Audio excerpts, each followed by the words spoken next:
Well, I just started the recording, so I'm going to start 3 minutes early because I got two of you in, and people will come in as we go, but I just want to start early.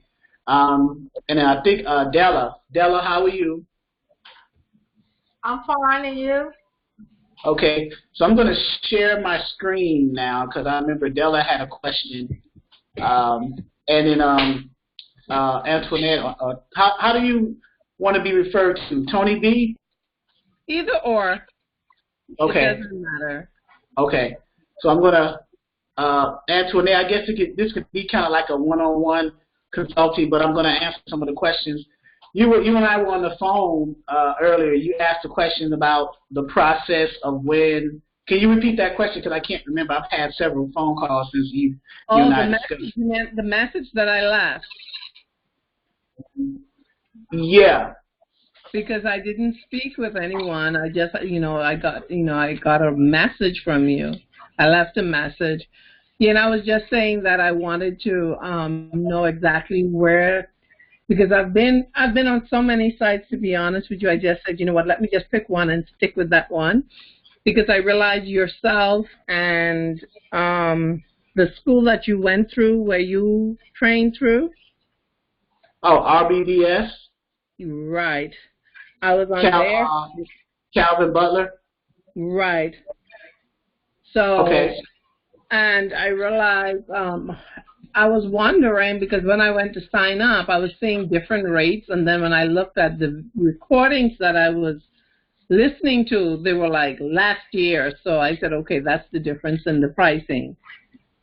So I just wanted to know how to go about signing up and getting for the classes and everything, and whether there is an exam that has to be taken. I need to know that. And what is there any like statutory requirements to start a dispatching business?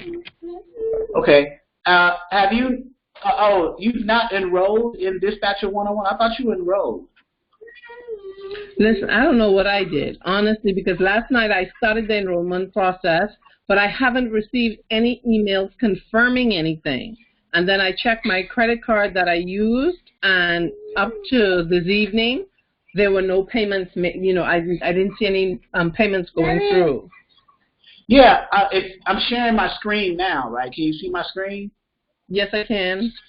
Yeah, you enrolled with me for $249, and the monthly subscription. You enrolled on the 2nd of November, and you paid the $249 because I gave you the military discount, right? I think you said a relative was in the military,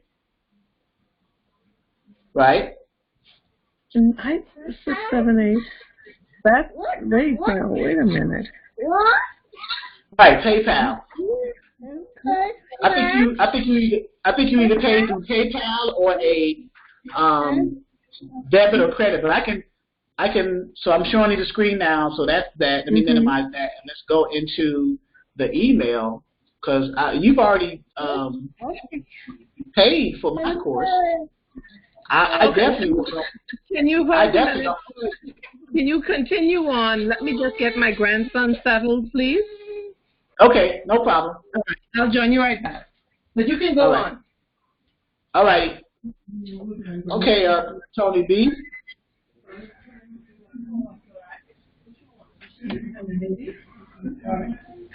All right, service PayPal. Just double checking something real quick with Della.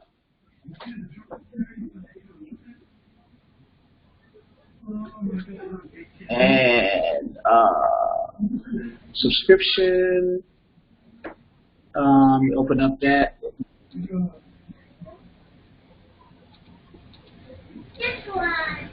Della Upshaw. There she go right there. Yeah, she's already paid. Payment. I just want to make sure I'm not losing my mind there. Okay, so yeah, she's paid. I definitely. That's one thing I don't want to do is double charge someone. Of course. Yes, that's me. I've paid already, but I think she was inquiring about herself, Tony whatever. But I've already paid, and Oh, that was Tony B asking about the payment, not you. Right, that was Tony B. Yeah. Okay, I'm sorry. Okay, so Tony B, I'm sorry. She's getting her grant. She's getting her. I'm back. Okay. Mhm. Oh, okay, Tony. So you were asking about the payment and joining. Yes. Okay, so, well, if you are, let's say for whatever reason that I've convinced you to join and you wanted to say, hey, I want to go ahead and get started. So the first thing you would do is go here to the website, ExodusDispatchingandTraining.com, and go under the Dispatcher 101 area. Okay. And you would click this Enroll in Dispatcher 101 Training. Okay. And another page is going to appear momentarily. Yeah, I watched that video, your video with that today, where you went through everything. Yeah. Okay. And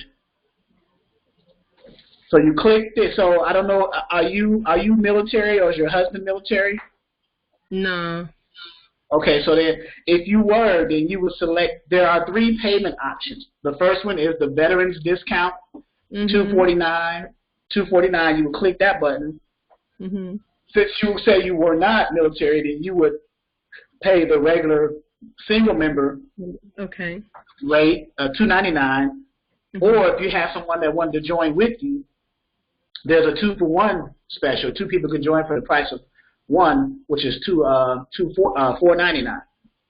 So if you had 2 people join separately at $299 or $300, that's $600. Right. But if they do 2-for-1, it's $500. So you save $100 of 2 people. That's basically what I was trying to do. But at any rate, you would just click. Let's say, for example, you did the single member. You click that. It opens up another tab on the browser. And if you have a PayPal account, that's fine. You would pay through PayPal. If you do not, you would just scroll down to this button that says Pay with Debit or Credit Card. You would click that. And then it takes you to that basically just follow the prompts through that whole process. Now you just enter your information and pay there. And once that happens, I get an alert, an email saying, hey, this person is joined. So what I do, I reply to the email that was paid with, and I would send you some instructions on how to, what are the next steps. In that email, the next steps are, the first of those next steps are to go to the back office to set up your login. So you would go to the website, you would click this back office login, because as of now, you do not have access to the back office. You join, but you still have to set up an email and password to be able to access everything from chat all the way down to the end. You gotta have a login. So you start that process at the back office area. So here's the back office, and on the back office there is a YouTube video explaining how to navigate this area in the back office. What it's essentially saying is you would click this login and sign up, and since you're new to the site, well, first of all, by default, when you click login/sign up, it defaults to login as if someone who's already has a login. But if you notice right under that, it says new to this site, click sign up. So you will click sign up. So if you click sign up, then this big bold lettering login is going to switch to sign up.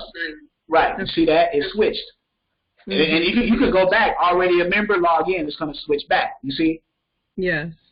So if brand new people, they're just going to click sign up. So now you would enter an email and a password and hit sign up. Now, normally, the same email that was used to enroll, the person uses that email just to keep some kind of uniformity.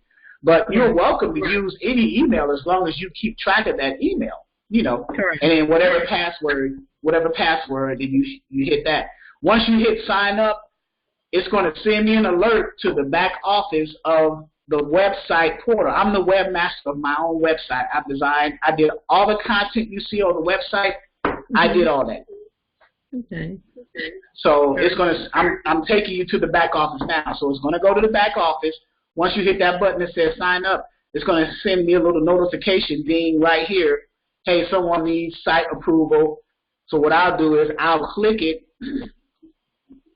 and then I'll click that notification, open up their name, someone wants to become a site member, and then I'll hit either approve or block based off of whatever.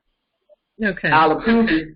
You'll get a response saying that you've been approved, and now you can go back in and log in with your email and password. Okay. And then we have an internal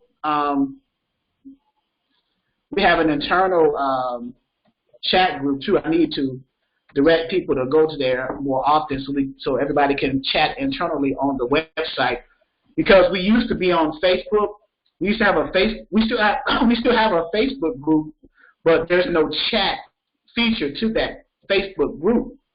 So what I did is I put I'm trying to create an internal chat group on the website for members who are enrolled. So just enrolled members so it's more of a super private chat group. So I can type something in right now since I'm logged in, hello, test, or whatever. I hit enter, and there it is. And then whoever else is go to that. Della. Yes. Have you been to the chat portion of Dispatcher 101? I haven't. Are you on the website now? I just want to see if you can type something in. Yes. Let me try.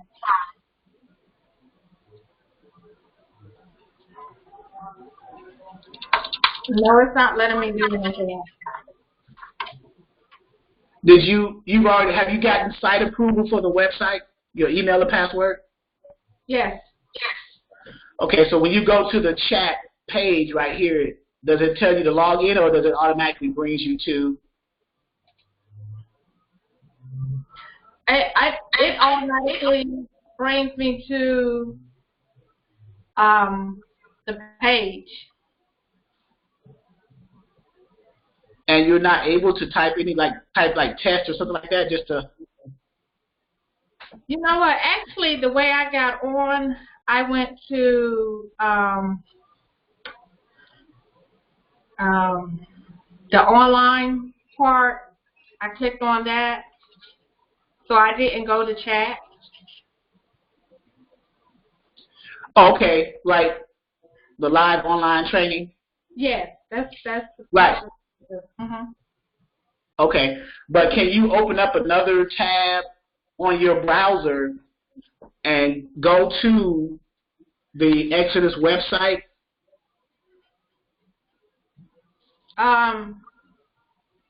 No, the only way I can do it, I would have to leave the program. I see. Yeah. Okay, no problem. I just wanted to test the theory that the chat is working for members, but that's fine. Okay, so the next thing, Tony B, is orientation. Once you enroll and do your email and password and get approval for that, then you will go to orientation. Hey, William, welcome to the Dispatcher 101 training for beginners. William, Ishmael, and Tina. So the next thing, Tony B, you will go to orientation. And again, every sublink under Dispatcher 101 should have a YouTube video explaining that specific area. So the orientation video, YouTube video, is just explaining this orientation page. It just talks about what Dispatcher 101 is. You watch the video, and then also we have three ebook downloads, ebooks, and one ebook basic terms or basic glossary of terms, so we can get acclimated to the basics. And we also have the load board logins. Now the load board logins are also under Module 2 load board, so I'm probably going to remove them from the downloads area. I might just keep them on the load boards area.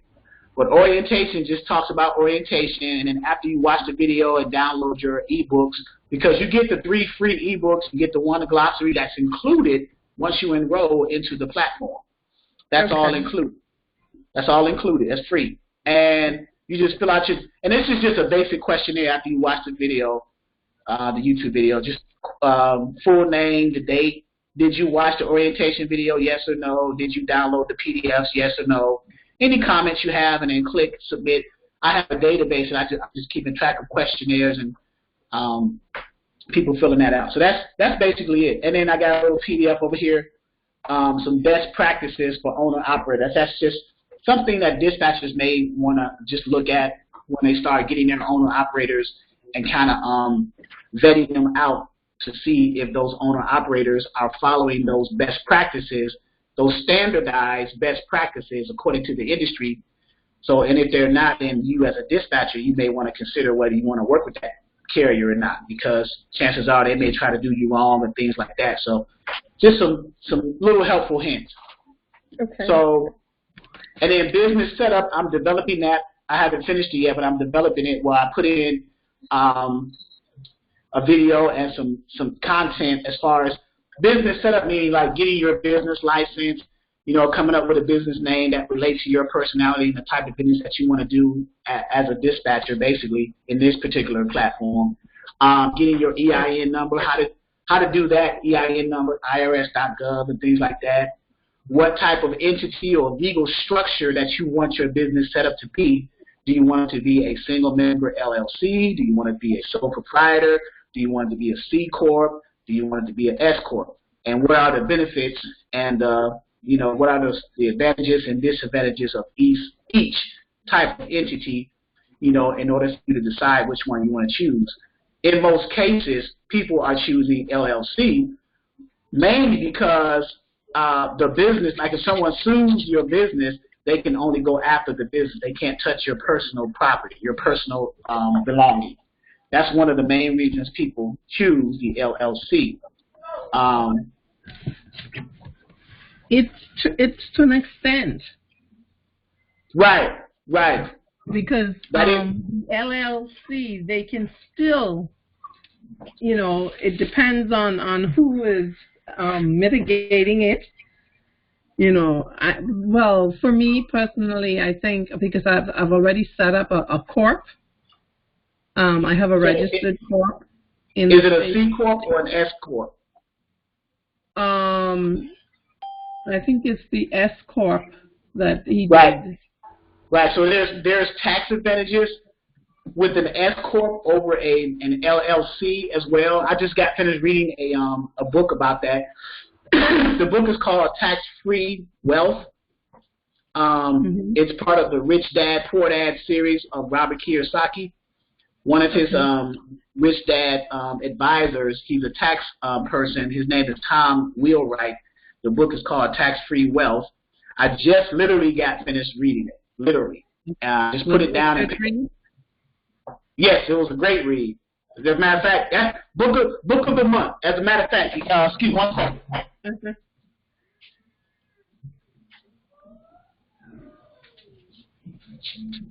So, book of the month, Tax-Free Wealth. I just literally got finished reading it. And when I read books, I usually highlight it and put lines in it. You can see me going through the pages here. So, notes. So, it talks about how to build massive wealth by permanently lowering.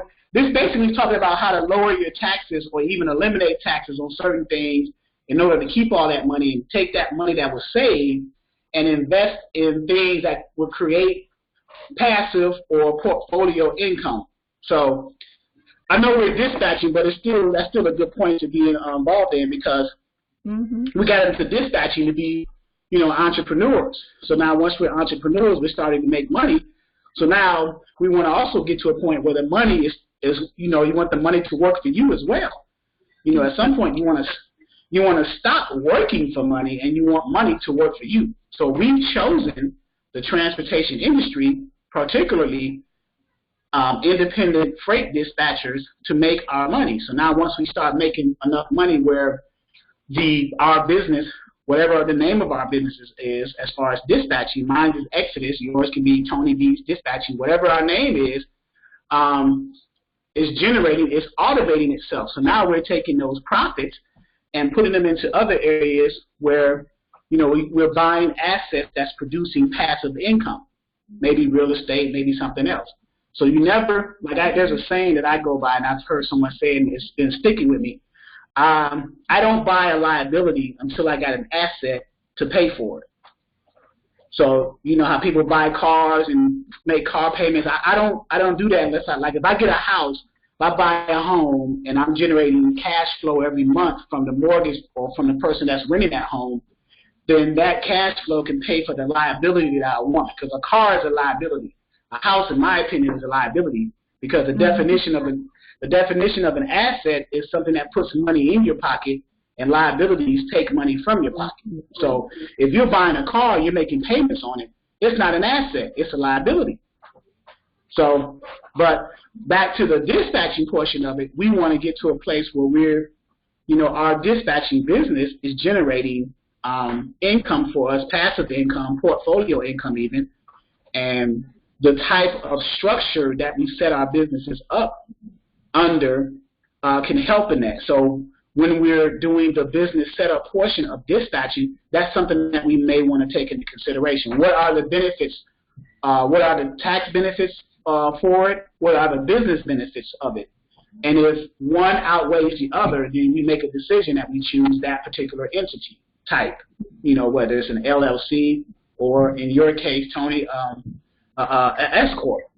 So that's in the business setup portion. Also in business setup portion is talk about the equipment that you're going to need, like when you first start. As a dispatcher, you don't need that much equipment. You just need maybe a laptop or desktop, maybe a printer, internet, a phone, and as far as software, you may need some accounting software maybe, but I know some kind of load board, some kind of word processing document, maybe an e-signature, like a PDF filler or DocuSign or something like that, but some small startup costs. So you want to put all that stuff into consideration, itemize all your expenses starting out, and we talk about that as well. So,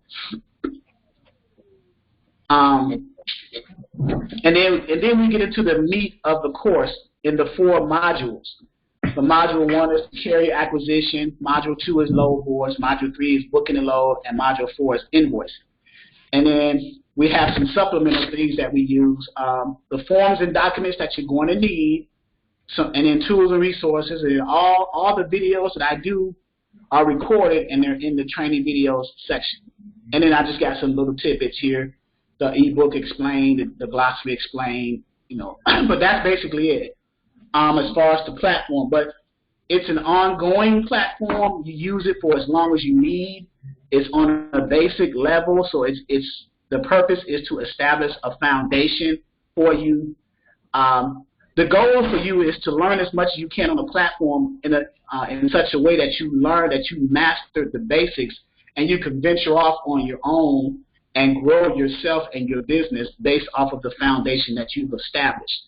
Now, it could be with me, or it could be with me as well as other people, too, that you come across in your dispatching journey. My job is just to provide the tools and resources needed for you to be successful. Yes, I do mentoring after you finish with the course. Say again? Do you provide mentoring or like consultation after you're done with the course? Yes, I provide it after you're done, while you're in it. While you are a member of Dispatching 101, the consultations are free. Mm-hmm. The only problem with that is, and I don't want to say it's a problem, but the caveat to that is because so many people want consultations, I have to spread out it's like once a week per person kind of thing, because it's starting to grow because more than one person wants consultation. And in my time, I have to say, okay, once a week, maybe 1 hour per person who wants consultations. I believe there is something on right here, under ELLC services, which ELLC services, ELLC stands for Exodus Logistics Learning Center. Consultations are right here. Now, this is mainly for non-members who are not enrolled in the platform, so there's pricing points for them. Okay. So what I do, I need to create, I have 30 and 60-minute consultations to book them, Mm-hmm.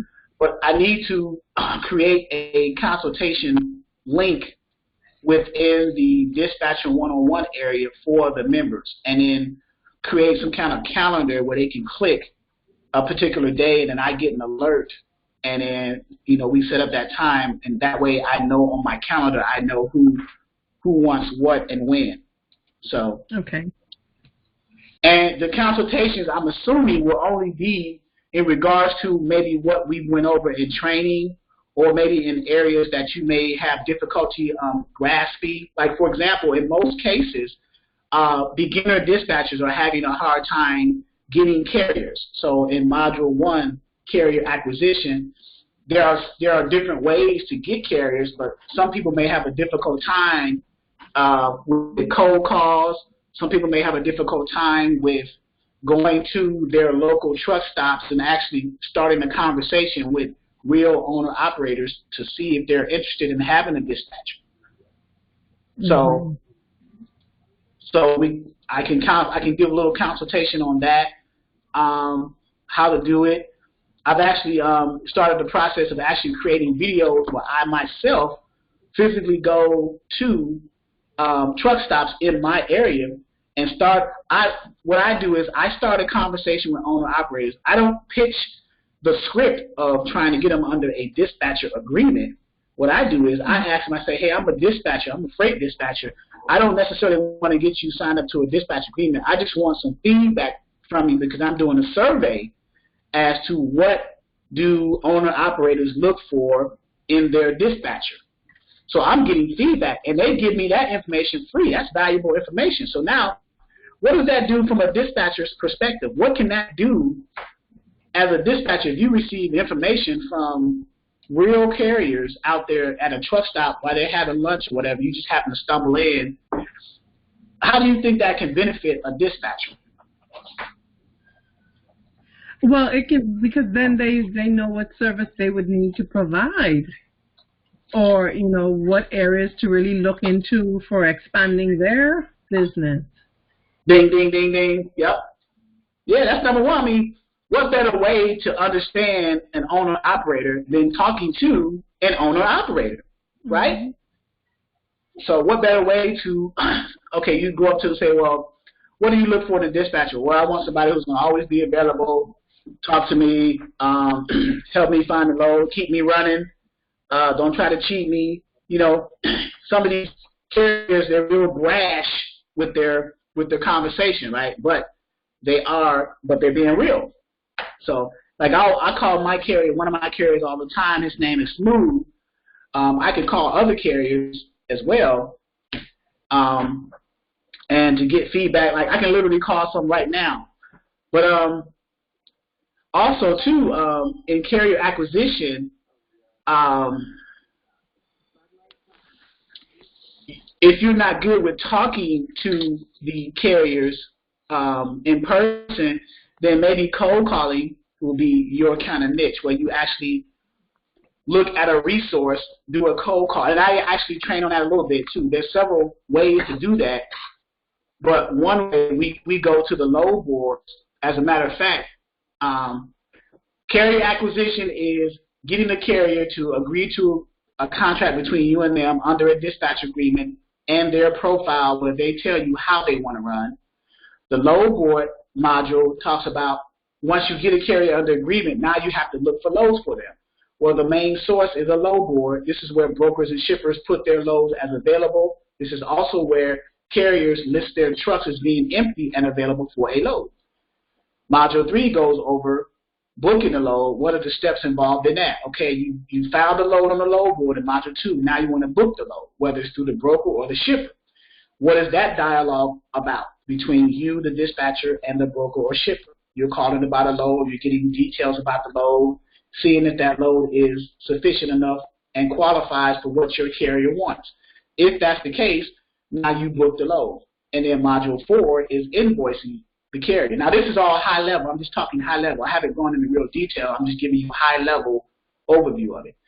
Invoicing is where once your carrier has delivered the load and gotten their BOL, or their bill of lading, their receipt from the receiver, because when a carrier picks up a load from the shipper, they get like a 3-tier invoice, carbon copy. It's signed by the shipper initially and the carrier verifying that they've been loaded, the pallet count, how much, what the commodity is, and things like that. They tear that first one off, and it's carbon copied with 2 more left. They're driving to their receiver destination to deliver the load. They get there, get unloaded, verify that the pallet count is still the same as if they left the shipper, also verifying that there was nothing damaged, things like that. And then the receiver signs, and then the ship in an area on that part, and then the carrier signs in an area under the receiver saying that everything checked out as if it was at the shipper. They tear that off. The receiver keeps that copy for their records. The shipper kept the first copy for their records, so the last carbon copy is for the carrier to have, as that's their invoice, so they can get paid, because now it's proof that they picked the load up from the shipper and they delivered it to the receiver. They did their job. So now that's their BOL, that's their bill of lading, their invoice, basically their paycheck. So now they send that in to the broker or to their factoring company. They get paid. Once the carrier gets paid, now you send the carrier your invoice for your service, for that percentage. The percentage that normally that I've seen for dispatchers is between 5 and 10%.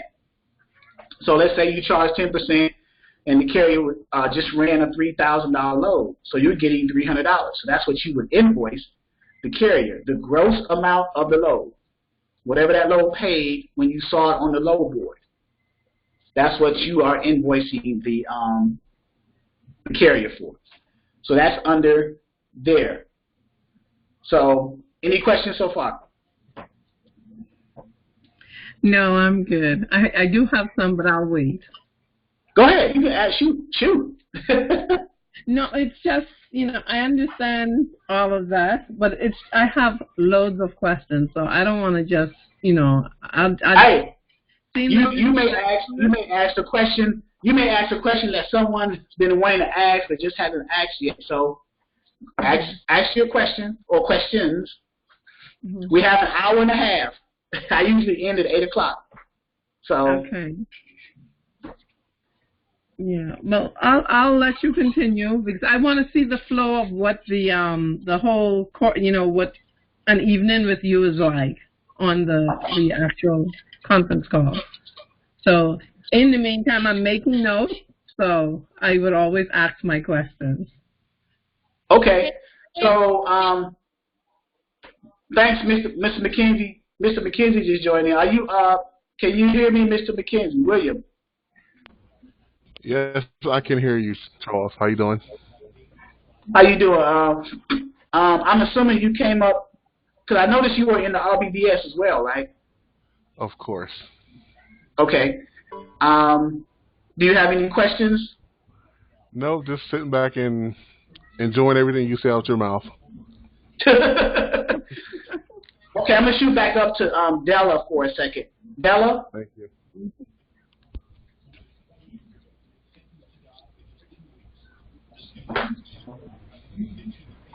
Yes, can you hear me? Yeah, is it Della? Yes, I have a question. Okay. How do you know if a carrier is already with a broker, so you're not double brokering? Okay, good question.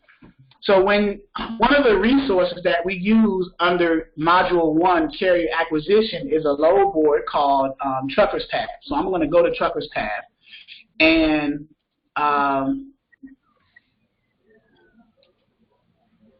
this is one of the load boards that we have about 5 or 6 load boards that are included in the enrollment of this platform, right? 123 load board, Truckers Path. There's a few others, A1 Truck Stop, Internet Truck Stop, stuff like that. So Truckers Path have 2 variations of it. There's a load board version of Truckers Path, and then there's a login where you can post trucks and post loads and search for trucks. So I'm going to sign into the search for trucks feature of Truckers Path, and I'm also going to use a another tool that we have is the Safer website. Okay? Safer is where SAFER stands for, it's an acronym, Safety and Fitness Electronic Records. It's a system that the FMCSA, which is the Federal Motor Carrier Safety Administration, that's under the USDOT, Department of Transportation. This is the governing body for the transportation industry. So this company, Snapshot, lists the information about a particular carrier based off of either one of three things: their DOT number, their MC number, or the name of the company. Depending on which option that you have, you select that one, and then you enter the value of that. So if you select the DOT button, you enter their DOT number. If you select the MC button, you enter the MC. If you select the name, then you type in the name of the trucking company, and then you hit search, and you get information about them. But as far as Truckers Path, she asked the question, how do you know if a carrier is not part of a brokerage, so you want double broker? What she's saying is, for those of you who do not know what double brokering is double brokering is when two brokers, well, if you have a owner operator who is a part of a brokerage, and then you're trying to get them on an agreement to book a load, you are calling another broker to try to book that load with a owner operator who is an asset of a brokerage. So that's double brokering there. Now you do have something called co-brokering, which is a fine line from double brokering. Co-brokering is you have one broker who has all of the trucks. They may be an asset-based brokerage. So they may be a trucking company / broker, right? And then you have another brokerage who just has all the loads. They just have shippers. They're a non-asset-based brokerage. They don't have any trucks, but they have all the loads. So you got one broker with the trucks, then you have another broker with the loads. They come together and they do what's called co-brokering. So they help each other out like that. Now, that's a fine line right there between co-brokering and double brokering. So here's the web. So when you first log into Truckers Path on the truck search side, you come to this screen right here. Then up at the top, you're going to see loads, truck search, and GPS tracking.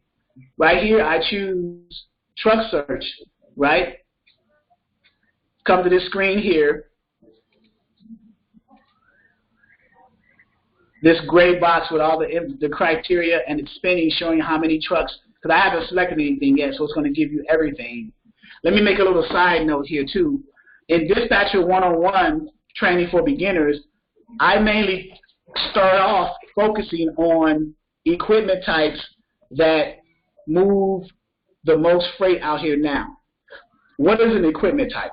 An equipment type is what makes up an equipment type, what defines an equipment type is the type of trailer that the tractor is attached to.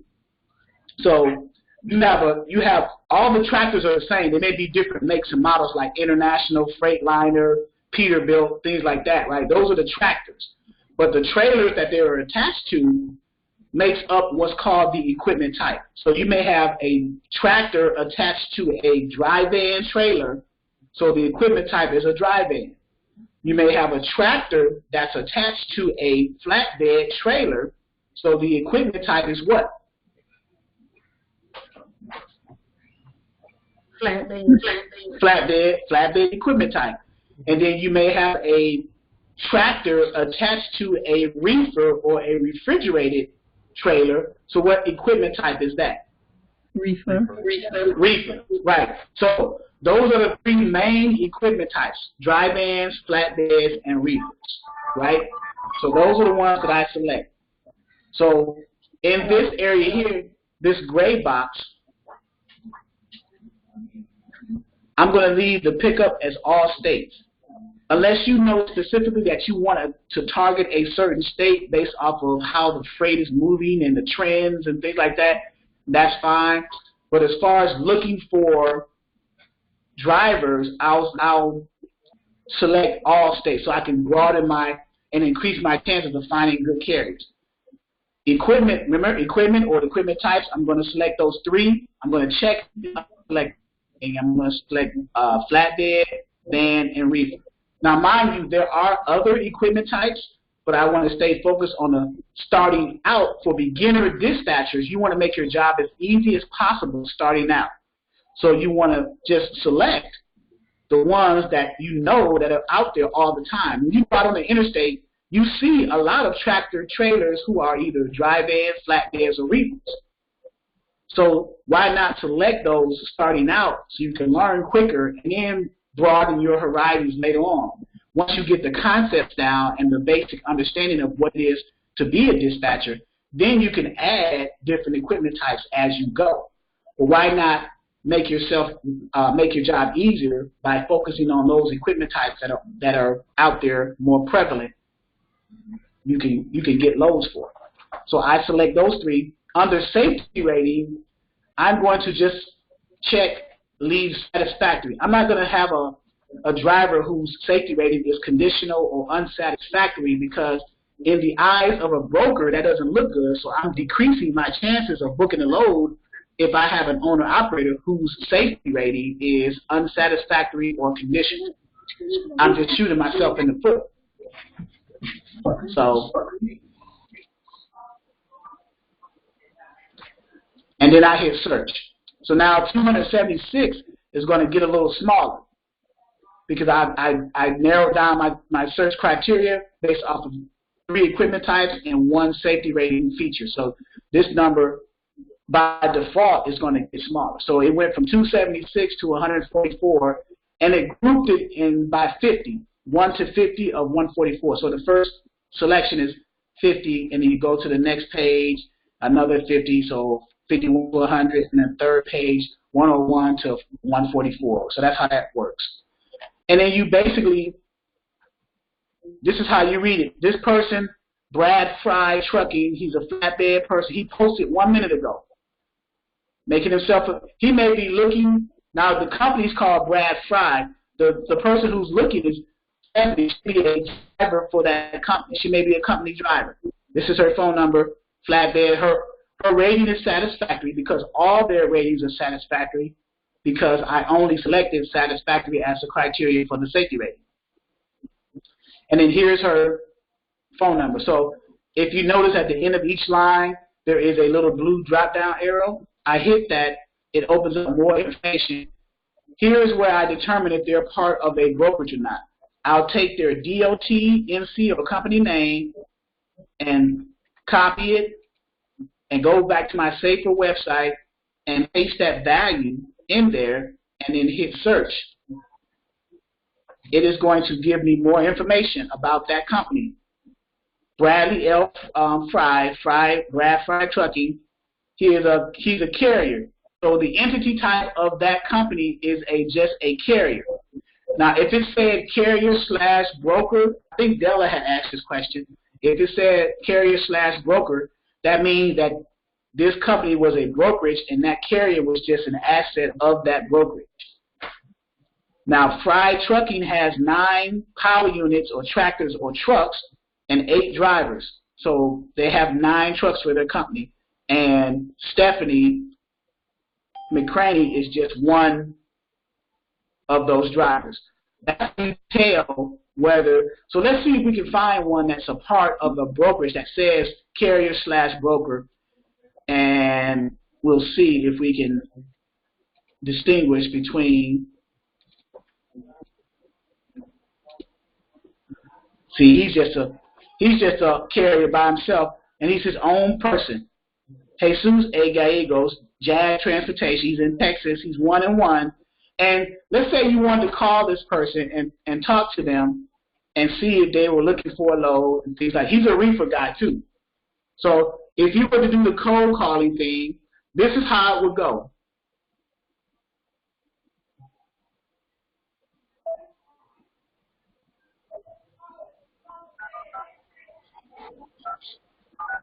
So I'm dialing the number right now. And I'm going to put it on speaker. I'm going to mute everybody.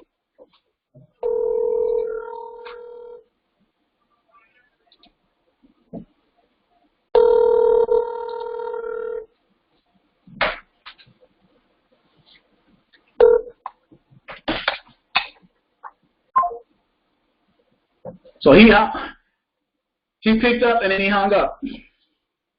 So I'm gonna try him one more time. He probably don't want to talk. He probably asleep.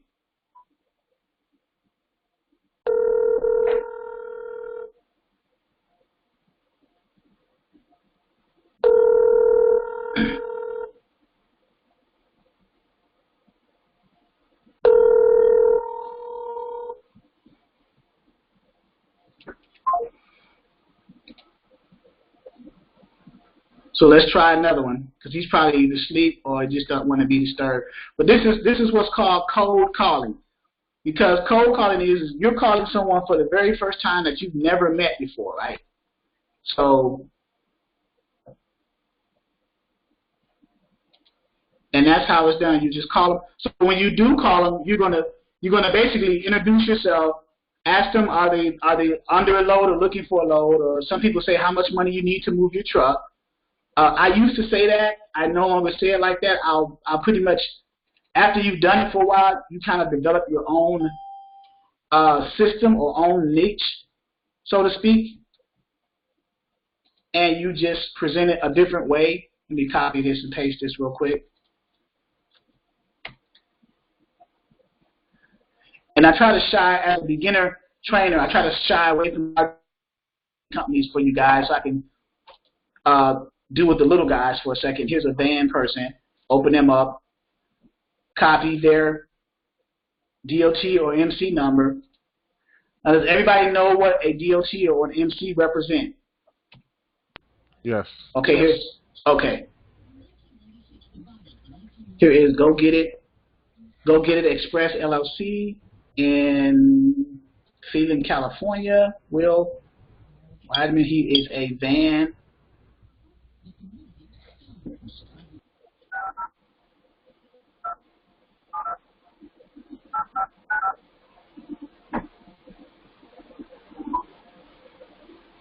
California, so it's like 3 o'clock out there. Well, it's going on 7 here, so it's like 4, going on 4. Hello, can I speak to Will, please? Who's calling? My name is Charles. I'm with Exodus Dispatch. I'm trying to see if you're under a load with your van or you're looking for something. Oh, yeah, I'm actually fit to go tow a truck with my truck right now. You say again? Wait a minute. I didn't hear that part. I said I'm actually, I turned my truck into a tow truck for a minute. I got to go get my partner truck. So I'm out here. I got to go to Georgia. I'm in Cali right now, so I'm going to be snowed in for about a week, I think. It's snow over there where you are? No, not snow like that, but I mean, I'm going to be busy. Okay. You got to translate. Okay. You said you're from Exodus Dispatch. Where y'all located out of? I'm based in Virginia, but I have a team of dispatchers that we find freight all over the country based off of trends and commodities and what you need to haul and where you need to go and things like that. So I've seen it all and done it all. So that's why I was calling you to see if you were under something. You have a dry van trailer?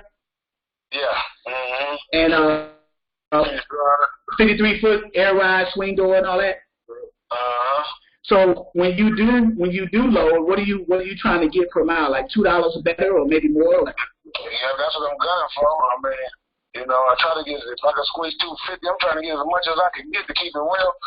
With the prices coming out of California, you know what I'm saying? And shit.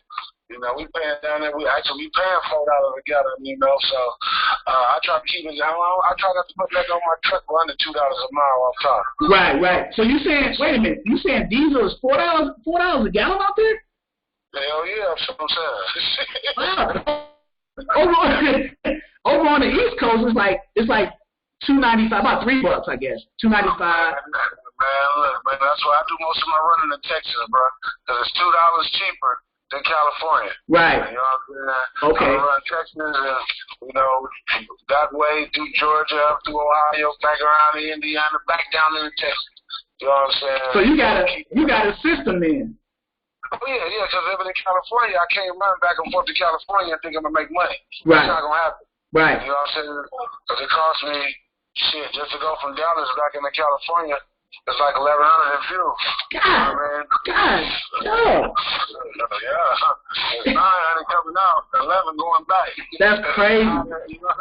So you gotta make it. You gotta really make it worth your while to get all the money and then get home, get over there. I'm assuming you live in California and you just drive around, or.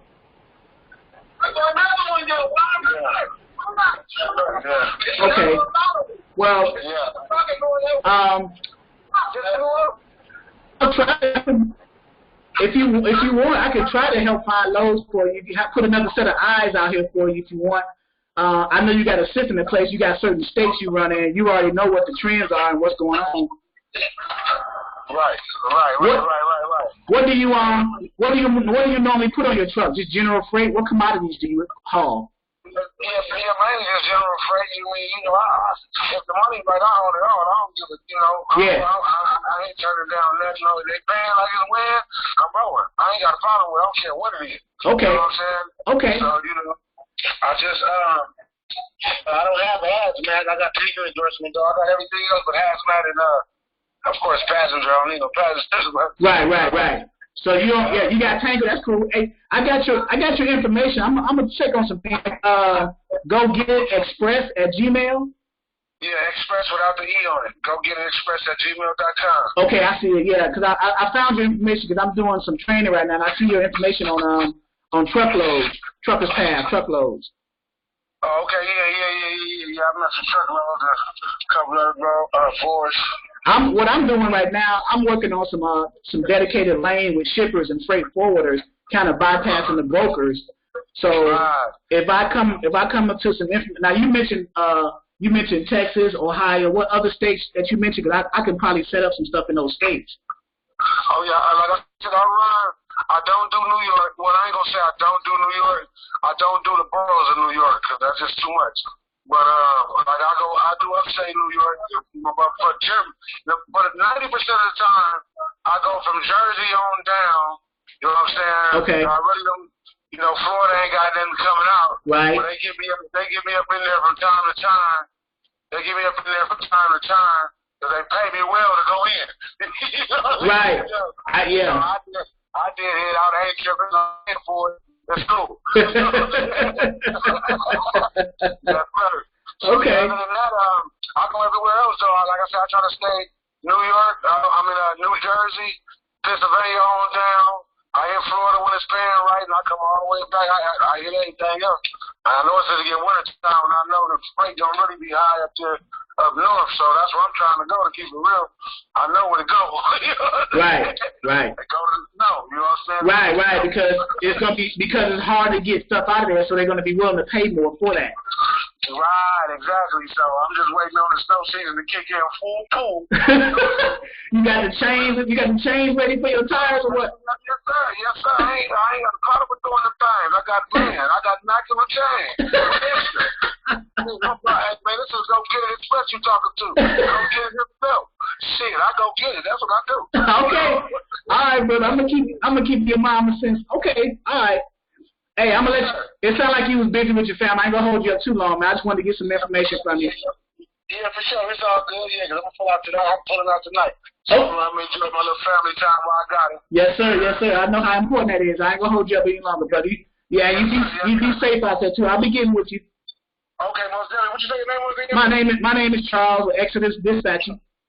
Exodus Dispatching. Is this a good number for you? This is my cell number. I may send one of my sub dispatchers to you as well. Just to That's fine. I just in case because I don't know if you call how I answer the phone, but when I don't know the number, I don't normally answer the phone. You right. You like me. I wait for a voicemail. If it was important, leave a message, right? Right, exactly. Okay. We'll lock you in, and I look forward to hearing from you, bro. Okay. All right. Thank you. Yes, sir. All right. Have a good one. Right. That's a cold call. So, any comments about that? And if you listen to the conversation, I let him do all the talking, but what good information did we get back? What good feedback did we get back? So, anybody care to comment on that from a dispatcher's perspective? You got the routes that he liked to go. Right. CPM. Right. Which was pop quiz. He said like $250. He wanted like $250. Yeah, $2. He said nothing less than $2, and if he can get $250, that's cool. Yeah. Yeah. So $2 to $250. What else? Anything else? He hates New York boroughs. And why is that? What do you think that is? I don't know. I know he hates going into Florida or coming out of Florida. He said. Right. If it's worth the time going in, he can make the money coming out. Right. He can deadhead out. But the tolls in New York is probably why he doesn't like the. Yeah, that's what it is. Yep, the tolls. Yeah, the boroughs. Once you hit that island, you're going to hit tolls, and it's real narrow. The traffic is crazy, one-way streets, all that other crap. Mm-hmm. So, but upstate New York is cool because it's open, like Syracuse, Buffalo, Kingston, all those areas. So, anything else?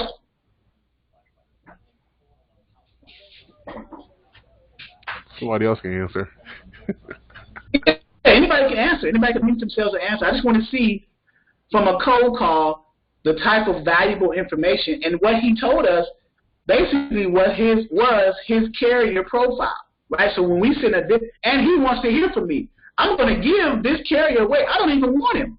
He locked my number in. He said he's going to lock my number in. I said I'm going to send a sub dispatcher after me. I don't even want him. So I could easily talk to him. He said he's heading out tonight. He's spending time with his family, and he's getting ready to head out. I said, yeah, that's important to spend time with your family and be safe out there, right? Mm-hmm. And he also told me some strategies. You know, when the snow hits, he wants to go to the areas with the snow because you're making more money because they want to pay more because it's hard to get freight out of there in those traffic. So he's going to go to New York. He's going to go to the Midwest during the snow season. And we're in November, December, January, February, March, basically, that season. So he's a smart trucker. He has. You heard me ask him. You got those chains ready for those tires because he's going to need that grip, especially going in those slopes, those grades. You know, driving. Trust me, I know. So, but he pretty much verbally gave us. I don't know if you can see me on camera, but as he was talking, I was writing. That's another thing. If you're going to cold call someone, and especially if you break the ice with them. Then I broke the ice, you know, I saying, what's going on, man? You know, this is Charles with Exodus Dispatching. I'm trying to just see if you under a load or looking for a load for your drive-in. How did I know he had a drive-in? He think like, how does this person know I got a drive-in? Where did he get my information? Sometimes you get a response like that from a carrier. How do you get my information? That's why I told him, I said, yeah, I found your information on Truckloads, Truckers Pass. He said, yeah, I'll be up there. So he was a down-to-earth family guy, you know. But I got a verbal carrier profile. The only thing I didn't get from him is I could probably get that if I send him a dispatcher agreement and profile, is how much weight he wants to haul for that $2 and $2.50 a mile. Chances are it's going to be less than his max weight, which is 45,000 pounds for a drive-in. He may say something like 40, maybe 42 at the most, because he wants to save on fuel. I didn't realize that $4 a gallon for fuel in California, and it's $2 a gallon in Texas. That's why people are running in Texas. He said it cost him $1,100 to go to Texas, but only what did he say, five something in $1,100 to California and $5 something in Texas. So the fuel is crazy. So hey Charleston, you go back to. Say again? Can you go back to WTI transport? Yeah, I can. Let me see somebody made a few comments. Okay, go Ishmael said, damn, that was easy. I guess you got some good luck. LOL. No, it's not really. I mean, after you call a while, you pretty much know what to say and how to say it. It's those first few calls and getting over that fear. You know, that false evidence appearing real, that fear. And then remember, success is on the other side of fear. Now, the only dilemma that I'm going to have is, who do I give this carrier to? Because I literally don't need them. Literally. Let's see. William, you said WTI, the flatbed? Yeah. Okay, what do you need to know about them? You want to look their DOT up? Yeah. Yeah. Okay, I think they're a large company, so you want to... Huge. It was You know, huge. I saw that. No, I saw it was another one. Well, I think probably the same one. But it was like... Yeah, I'm putting their information in. I'm putting their information in now. Yeah, look at that. Yeah, 442 trucks, 409. They're a large carrier company. Okay. They're not a broker. Mm-hmm. Rose J311. Hello, Rose. She said she missed so much. This is recorded, so it's going to be on the YouTube channel and on the training video link. So someone just... Okay, someone just sees one of my carriers. Okay, so hello, Rose J311. How are you? Trying to see if I can get you to unmute yourself. Can you unmute yourself, Rose J311? But yeah, William, they are a large trucking company. They're not a broker. Otherwise, their entity would say carrier/broker. Right. So what else did we learn from the live call to a carrier? I wish we could call a live broker. Well, I guess we could. We can call one in California because it's still. I'm on the East Coast, so it's 7 here, but it'll be like 4 there. So I probably can call one and just pretend that I'm looking at one of their loads just to get some dialogue so you guys can actually hear what a broker is saying, how they talk, you know, some of the lingo, so you can kind of pick up on that. But I've done it in the past in some of my recordings. So anything else that we've gotten from this particular call for this carrier?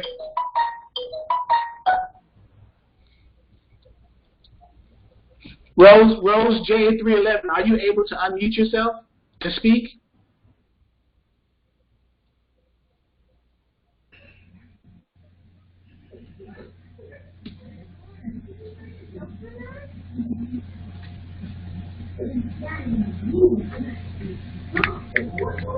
I hear somebody unmuted themselves. I just want to hear who that was. Oh, it's Tony B. Oh, hey, Tony B. So what are you getting so far, Tony B? It's rather interesting, and like you said, the call, you know, like the first caller noted, the first person noted, you know, it was very informational. All the stuff that he noted, I had made a note of that, you know, what he was saying. Also, I had paid attention to him saying that he take advantage of the weather in the snow. So, you know, you would know, okay, this is somebody who's going to push during the snow time, so it would be a good, you know, contact person. But, right. So, yeah, so he's a smart carrier, so he knows seasons, he knows trends, he knows that when the weather breaks, he can get the paying loads in the area where the snow is, so he's going to position. So as a dispatcher, you need to kind of like clone that mentality of your carrier, right? You want to make sure that your carrier's truck is in the whatever equipment type it is, whether it's a van, a reefer, or a flatbed, that they're in the area of where they can get good freight. So you want to make sure that the load to the truck ratio in whatever state is high enough that their chances of getting a load is greater.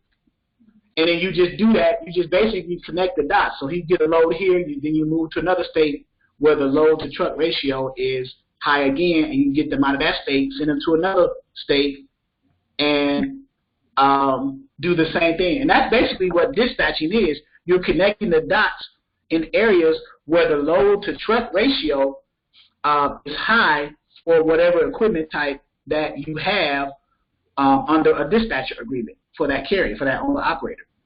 And then you just learn the process. So the process of booking the load is always going to be the same. The only thing that's going to change is the players, meaning the owner operator on one side and the broker on the other side. But the process of booking the load is always the same.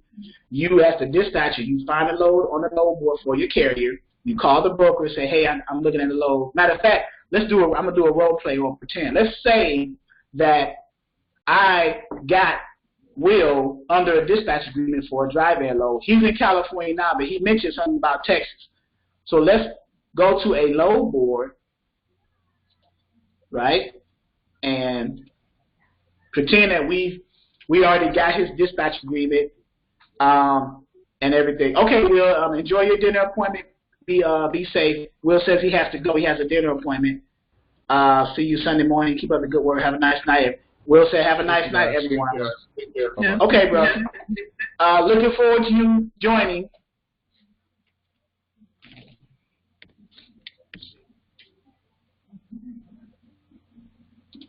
Okay, so we're going to go to the load board, and let's say the one that we just conversated with, which is Will. So I'm gonna put his information down because I wanna see if anyone is ready to possibly talk to Will and say, hey, Will, you just spoke to Charles with Exodus, but I'm a sub dispatcher. Here's my company, but I work under Charles. Or I don't want to say under Charles, but I work with Charles, and I'll be willing to help you keep you moving, help find loads. So if there's anyone who may not be trained up today, there may not be one on the call tonight, but someone who's trained up enough who feel that they're ready to maybe give trying to dispatch for a carrier a shot. Now, the only thing with that is I give carriers away to members, people who are enrolled in the platform. Mm-hmm. So let's go to a load board, and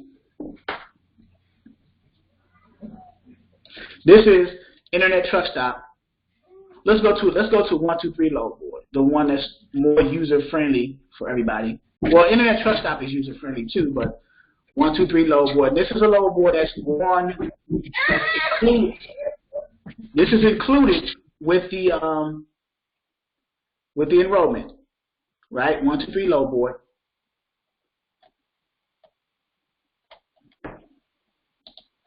So let's go to find loads.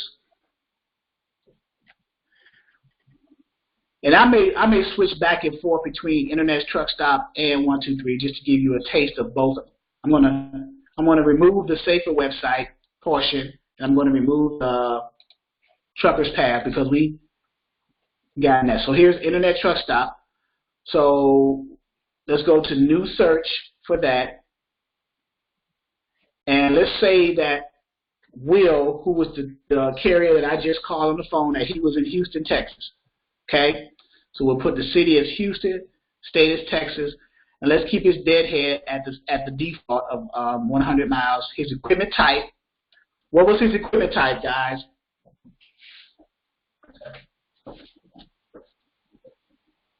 Does anybody remember Will's equipment type?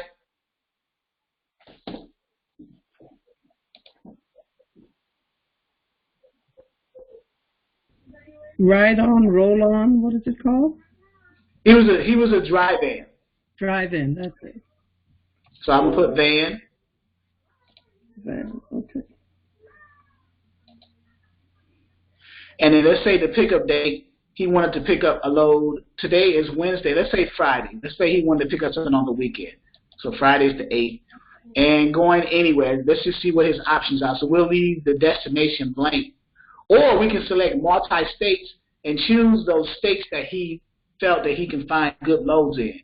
So he's in Texas, so let's choose Texas. Let's find something in Texas. Or you know what? Let's just leave it open. So I'm gonna uncheck that. Pickup day is the 8th, and then hit add to my searches and close, and we'll go there. All right. I got some comments here. Let me see. Okay, he was a 53-foot driver. Okay, good catch, Ishmael. So we got 89 loads for a drive-in coming out of Houston on Friday, picking up in Houston on Friday, going anywhere, right? And the first thing in the Internet Truck Stop I do is the rate column, I click the word rate, and it's going to put the loads in order from highest to lowest. If you notice that just switched. So 3,200, and then it goes down. And then the next thing I do, if it's large enough, this is 89, this is right now grouped in by 10. So I'm going to hit the 10 drop-down arrow and say 50. Or even if I said 100, it'll still be a lot, right? So I'm going to say 100 because it's 89, so it's going to put all of them in there, right? So I get to see. So that's the initial there, right? There's a little bit more to it, but that's there. So let's switch over to 123 load board. This was Internet Truck Stop. So I'm going to switch over to 123 load board, and let's do our navigation for him the same way. Houston, Texas, origin. This defaults to 150 deadhead. This defaults to 100 miles deadhead. So I'll just leave the defaults as they are just to see what difference we get in the loads. He was a van. The pickup date was or is the 8th. Everything else, I'm going to leave the weight blank. I'm going to leave I can either put 48 or 53 foot length, but I'll leave it blank because it'll give us both. I'm going to leave the weight blank because I don't even know what his weight was. So if we leave it blank, it's going to give us all different weight options, and then we'll just be able to choose. Of course, I'm going to try to get the better paying loads for the smallest amount of weight possible because you get good money and you burn less fuel. That's the idea, right? So we'll hit search there, and now we got 42 loads on this one. We got 89 on this one and 42 on this one. So with this one, to put your rate in order on 123 load board, you click offer right here. You click offer, and now it puts the dollar values in order from highest to lowest and in blank. So the ones that don't have a dollar amount, sometimes they could be high paying loads. You just have to call the broker to get what that amount is. But we know what these are because when they posted it, they showed the amount, $3,000 going from Houston, Texas to Williston, North Dakota. So now let's see what type of loads that are out there for Will, this dry van carrier, that are pretty decent paying loads as far as, remember his cents per mile was what, $2, nothing less than $2 a mile. He said if he could get 250, that's fine, but $2 a mile was the bare minimum. Because now, why did he say that? He said that because he knows his numbers. He knows what his expenses are. He knows what he's paying for fuel. He knows how to figure out his fuel. Doesn't matter what amount of miles he's traveling. He knows that he gets 6 miles to the gallon, and he knows if he has a certain amount of gallons he needs to pay, he just multiply the number of gallons times the number of miles, and that'll figure out how much it costs for his fuel. So now he knows his numbers, so he figured, well, if I make at least $2 a mile, I can cover my fuel and everything else is proper. So if you have an owner-operator who has an understanding like that, that's helpful as well. If you yourself, as the dispatcher, has that mentality, remember I said you have to clone sometimes yourself to the mentality of your carrier, that's where the relationship part of this business will build itself. So, so let's pick loads and let's determine if we can find a load that's a $2 a mile or better load in this. Even though these are high numbers, they look real enticing, right? But if you see the miles, let's break out our calculator, because how do you figure out cents per mile when it comes to the rate that is paid and the total miles? How is that done? Can anyone give me some feedback on that? Divide the cost for the trip by the amount of miles. There you go. There you go. Rates over miles. So in this case, even though this is a high number, it's also high miles. So the number looks enticing. You think, oh, wow, that's a lot of money, $3,200. Also, too, look where it's going. You may be going to an area that you may have a hard time getting out. Lexington, Oregon, for a dry van. You know, you have to keep in mind, you know, what season is up there in Oregon. What can you get that's coming out of Oregon? So then you refer to your trend lines and your loads per truck ratio to see if there's anything that can come out of there that can make up as well. So you want to be mindful of cents per mile, and if your load is taking you to a place where you can get a backhaul or something out of there as well. And that's the art of dispatching in a nutshell. You get good paying loads for your carriers within their requirements, their profile, $2 a mile for this example, and you make sure you send them to areas they can get out of still. Here's one going to Virginia Beach. This is my neck of the woods. This is literally my backyard. I'm in Virginia Beach. So,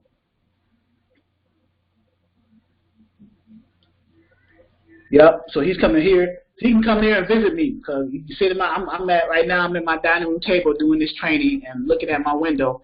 I can open my window now and look at the Atlantic Ocean. So, but here is this. So that first example, Ishmael said that was $1.50. So we take the 3,200, right, and divide it by 2202. $1.45. So that's and the weight 45,000. So we did that on Internet Truck Stop. Let's go to 123 Load Board. 123 Load Board is a little bit more helpful in the sense that if you open up a particular load that has a rate on it, it gives you the cents per mile calculation for you. It already calculated it. You see, I open it, I close it, I open it, I close it. So if I open up 3,000 for that 1730, that's $1.73 a mile. So, and it's tanker endorsed required. So he could probably get more money because he mentioned, that's another thing, he mentioned he's tanker endorsed. He's not hazmat endorsed, but he can haul tankers, but just not hazardous materials tankers. So he can haul liquid things, but not hazmatic liquid materials, but non-hazmat liquid tanker endorsed. So he can get more money with that. So this can actually turn into a $5,000 load. So he can basically negotiate that up to $5,000 at that 1730. And now he's getting close to $3 a mile, $2.89. That's well within his reason. So this was offered to him at $5,000, even though it's 43 and it's tanker endorsed. What that means is he's going to probably end up picking up someone else's trailer, tanker trailer, attaching his tractor to it and hauling it somewhere. Because I can't say he has a dry van trailer, but I don't think he has a tanker trailer. So we need to find something that's $2 a mile. Even this one, 2,500. So what I like to do, I like to look at low miles and see if it has a high rate. And this one has low miles, but it doesn't have a rate listing. $1.50, $1.58. So that's not $2. So it seems like here's one at $400 at $2.61. That's within the state of Texas. That's Coyote. That's $1.53. See. So now therein lies the challenge. So if you see a high rate and a low mileage, then that increases your chances of a load being close to what your carrier is asking for. So, and there you have it. See, even this one here, 519 at 242 miles at $519. That's actually over $2 a mile. Even though that's a small amount, $500, you're driving 242 miles, that's still over $2 a mile. There is one, but I'm not sure if he wants, that's $2.14 a mile. This one right here. So we found one. Let's say he wanted to go to Shreveport. He said, I want to go to Shreveport. I want to visit a cousin. Can you get me out of Houston? I said, yeah, I just found you a load. Going to Shreveport, $519. I could probably bump that up to $600. Negotiate with the broker. So under Internet Truck Stop, you click the load here. It's in red now because it opened up another tab, and now it's here. So under the load details, we got the load here, and we got the information about the posting company, which is the PLS Logistics Services Brokerage. And then we would just call the broker. We got some load details about it, but we may need some more information if there's some information in his profile that we are not getting answered on the posting of that particular load. Then we will call the broker. We're going to call the broker anyway to try to book that load, but if there's other questions that we need according to our carrier's profile answered before he or she decides to say, yeah, go ahead and book that load, then that's when we call that broker, we ask those questions. So let's say, for example, in this one, it's picking up that Friday. It's a one load. It's a van. It doesn't say what the commodity is or the equipment. So that could be a question that you want to ask because maybe your carrier only hauls certain things. Remember, I asked Will that question. I said, do you just haul general freight or do you haul other things? He said, I haul anything, general freight or whatever. 42,000 pounds. And so there are no special instructions. So you would call that broker and say, hey, I'm looking at this dry van load going from Houston, Texas to Shreveport, Louisiana. I was leaving out Friday. Is that load still available? That's how I start the conversation with the broker. Is that load still available? I give them what the load is. It's a dry van load picking up Friday, the 8th of November out of Houston, Texas, going to Shreveport. Is that load still available? The broker's going to say, hey, yeah, let me check. They're going to check their TMS system, their database, to see if the availability of that load. I say, yeah, what's your MC number? The broker's going to ask for the MC number of your owner-operator, your carrier with whom you have a dispatcher agreement with. If you do not yet have that carrier under a dispatcher agreement, I strongly suggest not giving the MC number to that broker. Why? Because sometimes the broker will say, yeah, that load is gone. They'll hang up with you and then turn around and call that carrier after they've hung up with you because you just gave them the MC number. So when they look up that carrier's information, of course there's going to be a phone number associated with that MC number. So they're going to call that carrier behind your back and book that load. So, but you're protected if you already have that carrier under a dispatcher agreement.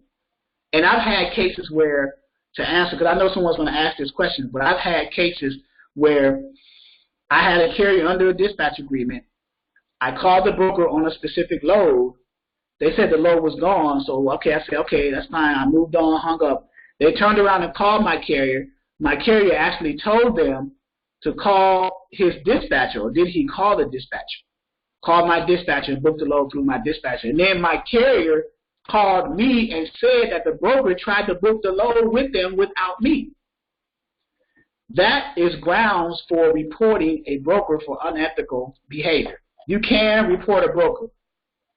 You don't believe me? Here it is right here. You can report a carrier right there. You can report a broker. You click that report a broker, it opens up. Basic reporting guidelines. You can report a broker for non-payment, for days to pay, broker performance. Within there, unauthorized rebrokering of shipment, double brokering, bait and switch postings, failure to honor verbal agreement, truck order not used, which is called the TONU. So there's several things you can report a broker on under. You know, and this broker performance, that falls under like basically unethical practices. You know, unauthorized rebrokering or shipment, bait and switch. This is kind of a bait and switch because they baited you by getting your carrier's MC number, and then they switched once they hung up with you and called your carrier behind your back. So that falls under the classification of that. Failure to honor verbal agreements.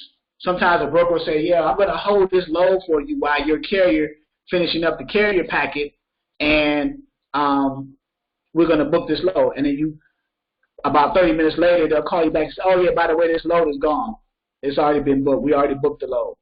But I thought you said you were going to hold it for me. So there's several things. You can report a broker. You can report carriers. I don't report carriers. I just don't deal with them after they've done something. So Ishmael said it's a good thing. The good thing is all calls are recorded for future references. Yes. In some cases they are. In other cases they may not be. Sometimes they're recorded for training purposes, not future reference, but just training purposes. So they have an opportunity to edit those calls or just don't even use them or delete them. But the ones that are recorded for future references, those are probably the ones that are used for tracking unethical behavior. And those are also the ones that you may get brokers who do not do unethical things because they know that those calls are recorded, right? So what broker in his right mind would do unethical things on calls that he knows that are recorded, right? That would be, what's the word for that? Stupid. So, so we're in the process. So we got a load for Will. We booked a load for 600. The broker got our MC. So that load is still available. Do you want it? We want it. The broker's going to say, okay, who do I send the carrier packet to? So this is the process in brokering. In booking the load between you, the dispatcher, for your carrier, because you are the middleman between your carrier and that broker and or shipper, depending on who you're booking that load with. Sometimes you book it with a shipper. Sometimes you book it with the broker. So you're the middleman. So the broker's going to say, who do I send the carrier packet to? You give them your email. They send it to your email. They're usually going to send an email to you with an attached PDF of the broker-carrier agreement, or they may send you a link to their internal web portal where you go online and fill it out online and then hit submit. In any case, you fill out the carrier packet, send that back along with their brokers. Usually need other documents all the time to help ensure that they're going to get a good carrier and to book that load. Those documents are the W-9 of your carrier, the certificate of insurance of your carrier, and the MC authority letter of your carrier. And another document, a possible fourth one, if your carrier has a factoring company, sometimes brokers ask for the NOA form, the notice of assignment. So after doing this over and over and over again, you kind of pick up and get a feel that if the brokers are asking for these documents from you for your carrier so they can set them up for their brokerage, if they're asking for these forms and documents all the time, would it not make sense for you as the dispatcher to get these documents from your carrier up front when you first get them under a dispatcher agreement? Does that make sense?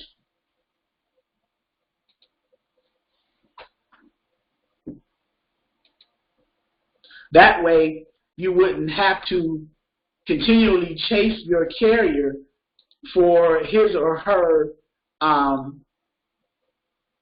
W-9, MC authority, and certificate of insurance every time you find a broker that has a good paying load for your carrier. If you have all of your carrier's information in one centralized location, which I'm going to show you right now in mine, as an example, let's say I have 7% and 10% agreements. I have and these are just file folders on the desktop of my computers, my laptop for my carriers. I don't have QuickBooks. I don't have any type of word processing software that I just use file folders for the carriers. Box trucks, dry vans. Let's say dry vans. We're in dry vans because our example tonight is a dry van carrier. So under dry van carriers who are 7%, in other words, I'm charging them 7% dispatcher fee. I have ones that I charge 10% dispatch fees as well, right? 7% dry vans. So now subfolders are what? The carrier companies that I have under a dispatcher agreement who are dry van equipment type carriers. I also have flatbed equipment type. Look at all the flatbed equipment type carriers that I have. These are my folders. I also have reefer carriers, subfolder, all the carriers. Here's Smooth right there. Everybody know who Smooth is. For those who don't know who Smooth is, he's my #1 guy. He's a reefer carrier. I can call him right now, and he'll probably talk to you guys to death. For those of you who know who Smooth is, you know who I'm talking about, right? So let's go back to dry van. So here's the dry vans, the carriers. And then now under 7% agreed carriers for dry vans, here's Carter, he's a dry van. These subfolders under Carter Edwards are the brokers that I've booked loads for him. I go back to dry van carriers, I go to here. These are the brokers for him, and he's a dry van carrier. I go back to dry vans, I pick another one. These are the subfolders of the brokers that I booked loads for that dry van carrier. Now let's go back to him and pick a broker, Coyote. So now in the subfolder for that carrier who's a dry van carrier of the broker for that carrier that I booked is going to be what?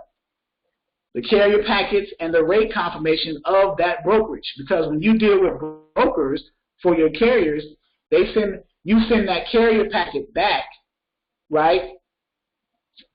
The purpose of the carrier packet and those other documents that your carrier sent you to send out to book loads for them to get set up with the brokerage, the purpose of that is to get them set up with that brokerage and approved, right? That's it. It's not to book the load, it's to get them set up with the ability to book the load. So they have to be approved first by that specific brokerage based on certain criteria of that brokerage.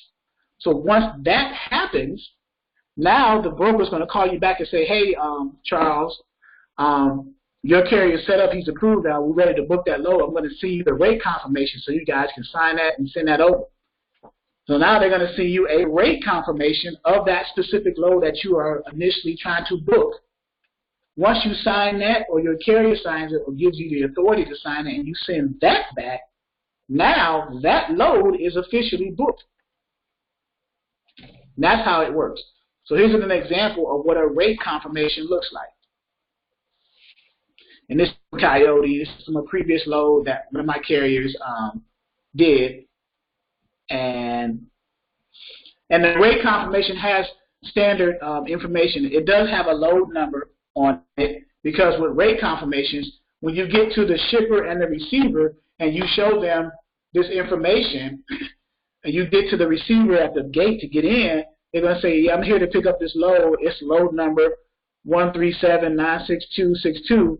That's telling the shipper to identify that load, so they'll see, okay, well, he's picking up the load going from here, let's say in Indiana, and is going wherever it's going based off of that load number. It also has what the commodity is, the rate of the load, how many pallets, the driver of the truck's cell number, his first and last name and his cell number, the broker's information. Right here is booked by this broker, their contact information. And this is a reefer load. I think this is a reefer load. No, this is a van load. The value of the commodity on the load, $100,000. That's why your cargo insurance on your certificate of insurance is $100,000, because you need to match the cargo value. And there's other things on the rate confirmation. Just gives you as much details about the load. If it's more than one stop, it'll tell you and what's required, any special instructions, who to contact in case things happen, the charges of the load. $2,100. This load paid $2,100. It paid a flat rate of $19, and then it paid a fuel surcharge of $189. So it helped the driver by giving them $189 in a fuel surcharge and helped them pay it with their fuel, and it paid $1,900. So it paid a total of $21. That's how you read that. And Carter's my carrier. That's his DOT number. This is my cell number. That's my email. So I'm the dispatcher on his rate con. There's proof right there that I'm not lying to you. That's my email. That's my cell number. If you don't believe me, someone right now could call me. Call my cell phone right now, and that's my cell number. Send me an email right now. That's my email. So I'm the dispatcher on my carrier's rate con. So Coyote calls me whenever they're trying to find a load for my carrier, because this carrier moved good loads for Coyote, so they're going to call him all the time because they're satisfied with his performance. And that's how that works. But you have to build to that process. You have to build to that process. And Dispatcher 101 training for beginners can help you with that. The goal is to get you up to speed to that point. But it takes practice. You have to do it. And I welcome mistakes. Make as many mistakes as you possibly can. Why do I say that? Because you learn from those experiences. if you do not if you do not learn from making a mistake, you're going to make that same mistake again. So, any questions? Q&A right now. Q&A. No one? Tony B or any one of the guests that are tuned in? I know Will is he had dinner. Rose J311 Q&A. Linda McCoy and Associates.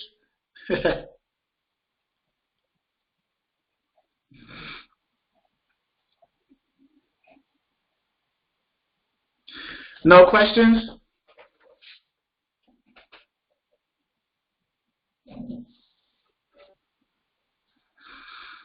Sure. No one has any questions. I can.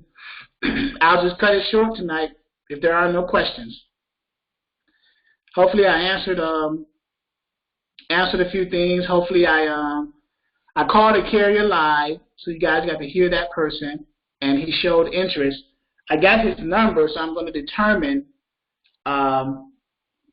who feel. I'm not going to determine, but I'll probably ask who feels that they're ready for that person.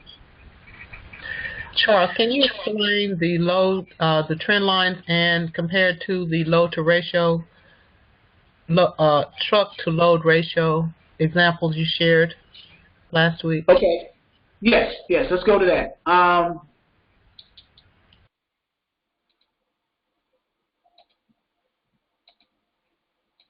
Trend lines, and what I'll do is let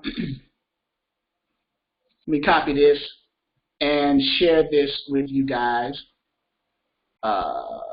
Put this in the chat because this is a good tool to use. That trend lines. What it does, it shows, and you can actually when you copy that link and paste that link, you can put your email in here and get notifications from them to help you get more helpful information. But what Trendline does for a specific equipment type, and if you notice, DAT is sponsored by DAT. DAT is one of the larger load boards. DAT stands for Dial a Truck. It is one of the larger load boards, one of the better load boards. DAT comes in versions DAT Power, DAT Pro, and DAT Trucker's Edge. We have DAT Trucker's Edge on as one of our load boards on our training platform. So if we go to load boards, just to show you before I get off too far off the subject, but we have under load boards, so if you were to enroll,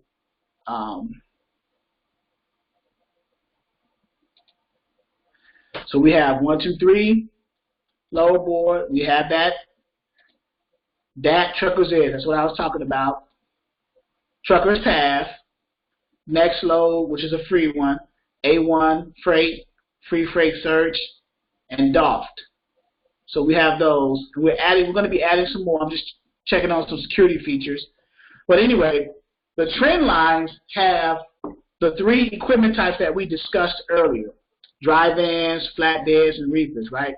Remember what an equipment type was. It's the tractor attached to that particular trailer, right?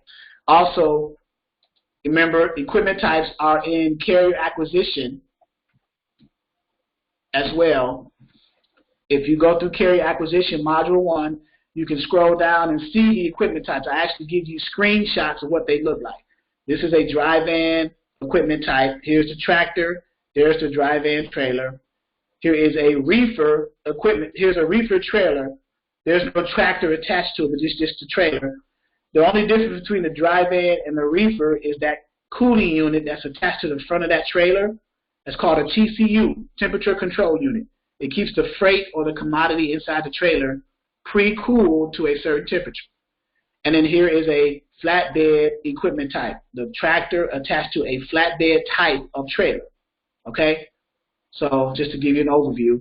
So here's that trend line, right? Van, flatbed, and reefer. So for van, since we had a van carrier that we called earlier tonight, so we have under van, So first of all, we got under dry van, we got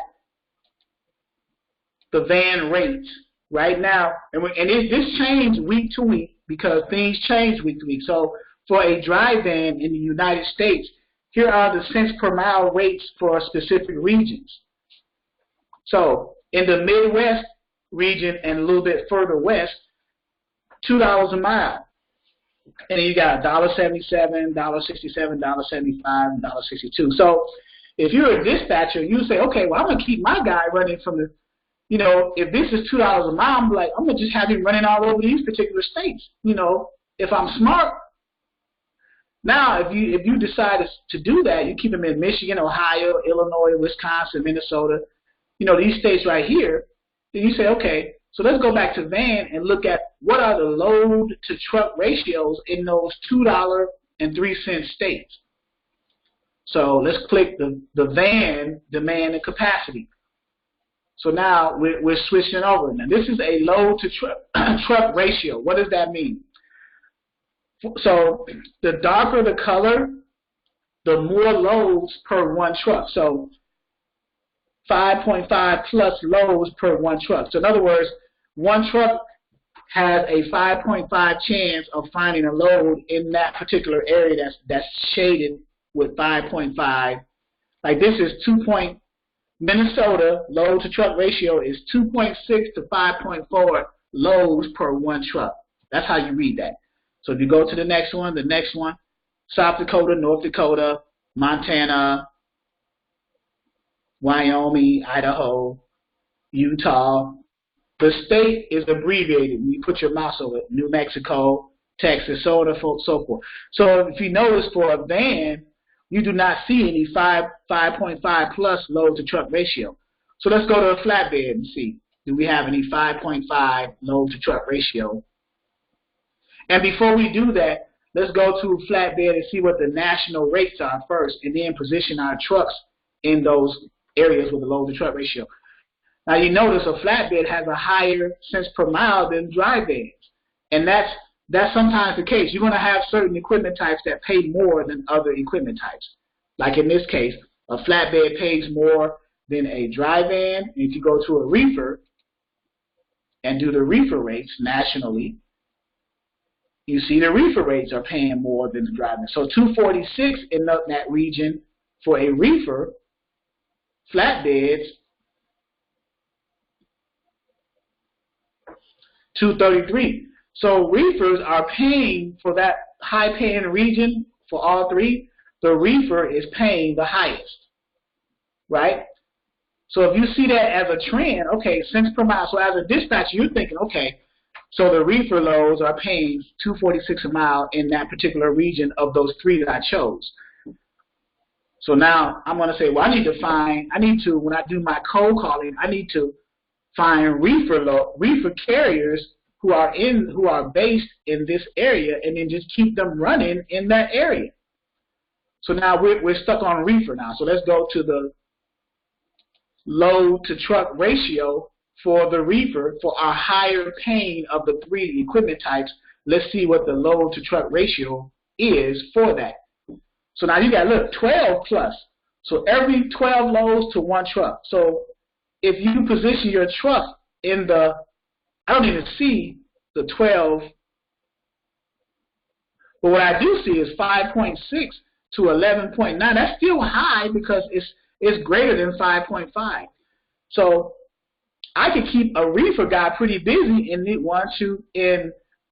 Wisconsin, Iowa, Minnesota, South Dakota, and North Dakota. I can keep them running back and forth right here alone, because back and forth, backhaul. Or I can go down and come back up to Arkansas, go over to New Mexico, go up to Idaho. You know Idaho, what's Idaho famous for?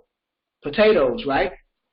So I can run him over to Idaho, send him back out over to South Dakota, North Dakota.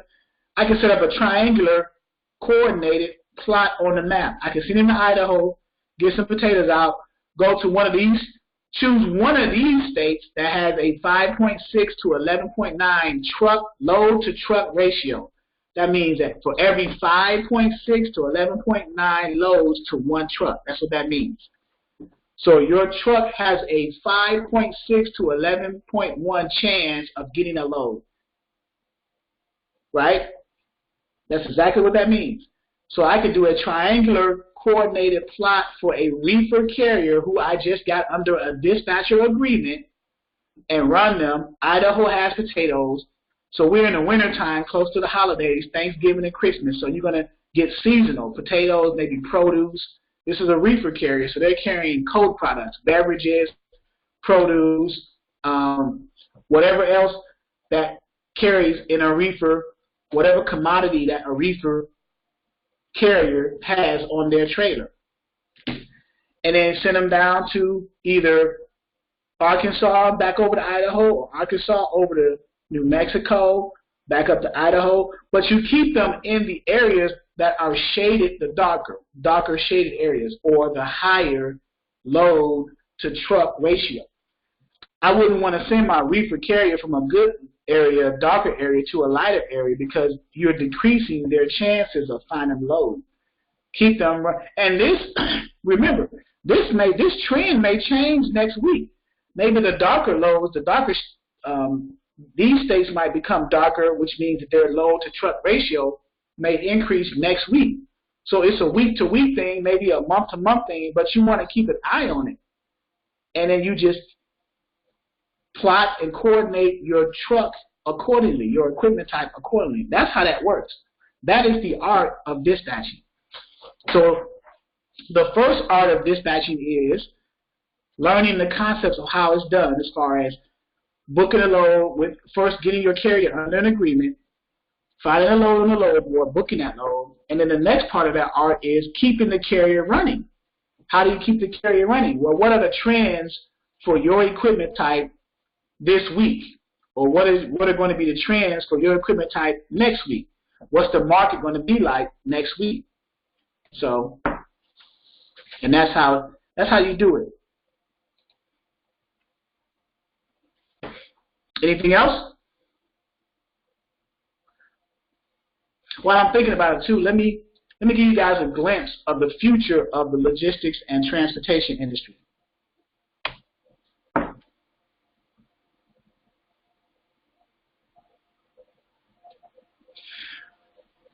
We're getting into high technology and what's called AI, artificial intelligence, where they're doing dispatching. Machines are going to be doing dispatching, or they're going to have logistics companies do dispatching. It's going to be an automated process. Dispatching as a service. This is the future, guys. So as dispatchers, as business people, you might want to line yourself up with the technology, either invest through it. If there's an IPO that's coming out for it, invest your money in it, because this is the future. I just pasted the link to it. I'm actually setting up a demo with one of the corporate people this Thursday to view a demo. Artificial intelligence based, real-time, world's first autonomous dispatching technology. So I'm trying to get into this software. It's called Smart Dispatcher, Visibility 101. They actually find the loads for you and book the loads for you. This is the future. Real-time visibility for your entire transportation operations, artificial intelligence based. So they're doing the work for you. All you got to do is find the carrier. And then your AI technology, I'm telling you guys, this is the future. You might want to line yourself up, watch this stuff and then line yourself up with it. I'm not sure if anybody else is talking about this, but I came across this recently with a friend. Dispatching as a service, Smart Dispatcher, Visibility 360, and Smart TMS. A TMS is a transportation management software. So you can look at this, learn more about it. I actually show you, because I like to, sometimes people don't believe, and I'm not saying that in a negative way, but I usually like to show people the email that I got from one of the reps. And then I'm going to be in on a live demo because I'm going to actually consider purchasing the, here it is right here. Right here, the Load Stop live invitation live stop demo, November 7th, 2 p.m. to 3 p.m. Pacific time, which is 5 to 6 my time, Eastern time. I requested a demo. Omar sent me an email, and now I am in my Exodus Logistics email, which is right here, is one of the companies that's going to be in that Thursday live load stop demo. I got the Google thing, I got the phone number to call in, and the video to watch it. So I'm already on the calendar. So what I would do, probably I'm going to, if all goes well, I'll probably give you guys feedback from it on Sunday's training, so you guys can have an idea of what it's about. But you guys, I sent you the link just now, so you can read it for yourself, you know, get an idea. But right there, if you click Smart Dispatcher under Load Stop, it tells you what it does. Automation, APIs, cloud computing, IoT. IoT means Internet of Things. Big data, a lot of content, machine learning. So automate your load sourcing with Smart Dispatcher. Automate your load. You guys, I don't know if you understand the importance of that. Automate your load sourcing with Smart Dispatcher. In other words, how you find your loads, you can automate that now. So you get a carrier under agreement and then automate the loads for them and just bring in the money for you. So, but first you have to learn that, right? So you got fleet planning, fleet scheduling. So you can get with trucking companies, introduce this technology to them, and then sit back and watch what happens. Truck posting and sourcing. Truck posting and sourcing. So they post the trucks for you and they find the loads. Load scoring checklist, bid and offer process, achieve best possible outcomes. So automatically post capacity and send emails to broker and shipper networks. So Load Stop is already connected with a lot of broker and shipper networks. What their job is to automatically send your truck to those networks, making your truck available. They have intelligent bots that search for loads 24/7 in partner networks and load boards based on fleet schedule. So this seems like it's more geared towards trucking companies. So if you can get in with a trucking company like 10 or better, 20 trucks, that one that we just saw on Safer website, that 422, introduce this technology to them. I'm sure they'll pay for it, and then you just manage it. You can possibly manage that. So those are going to be some of the questions I'm going to be asking the presenter in that demo. And they have partners. You can partner with them, different resources. So there's opportunities. I'm just waiting for the IPO to come out because I know this is it's already past its proving process. So, but this is the future of the transportation industry. I just wanted to give you guys a glimpse of that. So, any questions? Go ahead, shut it down.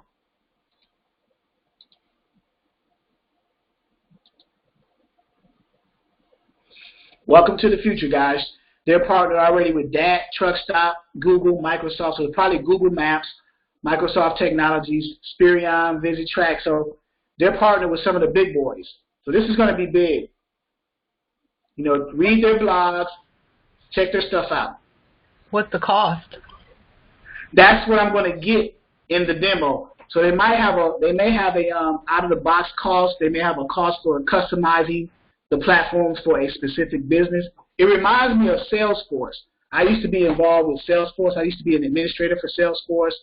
Salesforce is a CRM, a customer relationship management platform, where you plug it into a particular business, get their use cases, and then customize that particular business according to their use cases, and then go from there. This is probably their version of Salesforce for the transportation industry.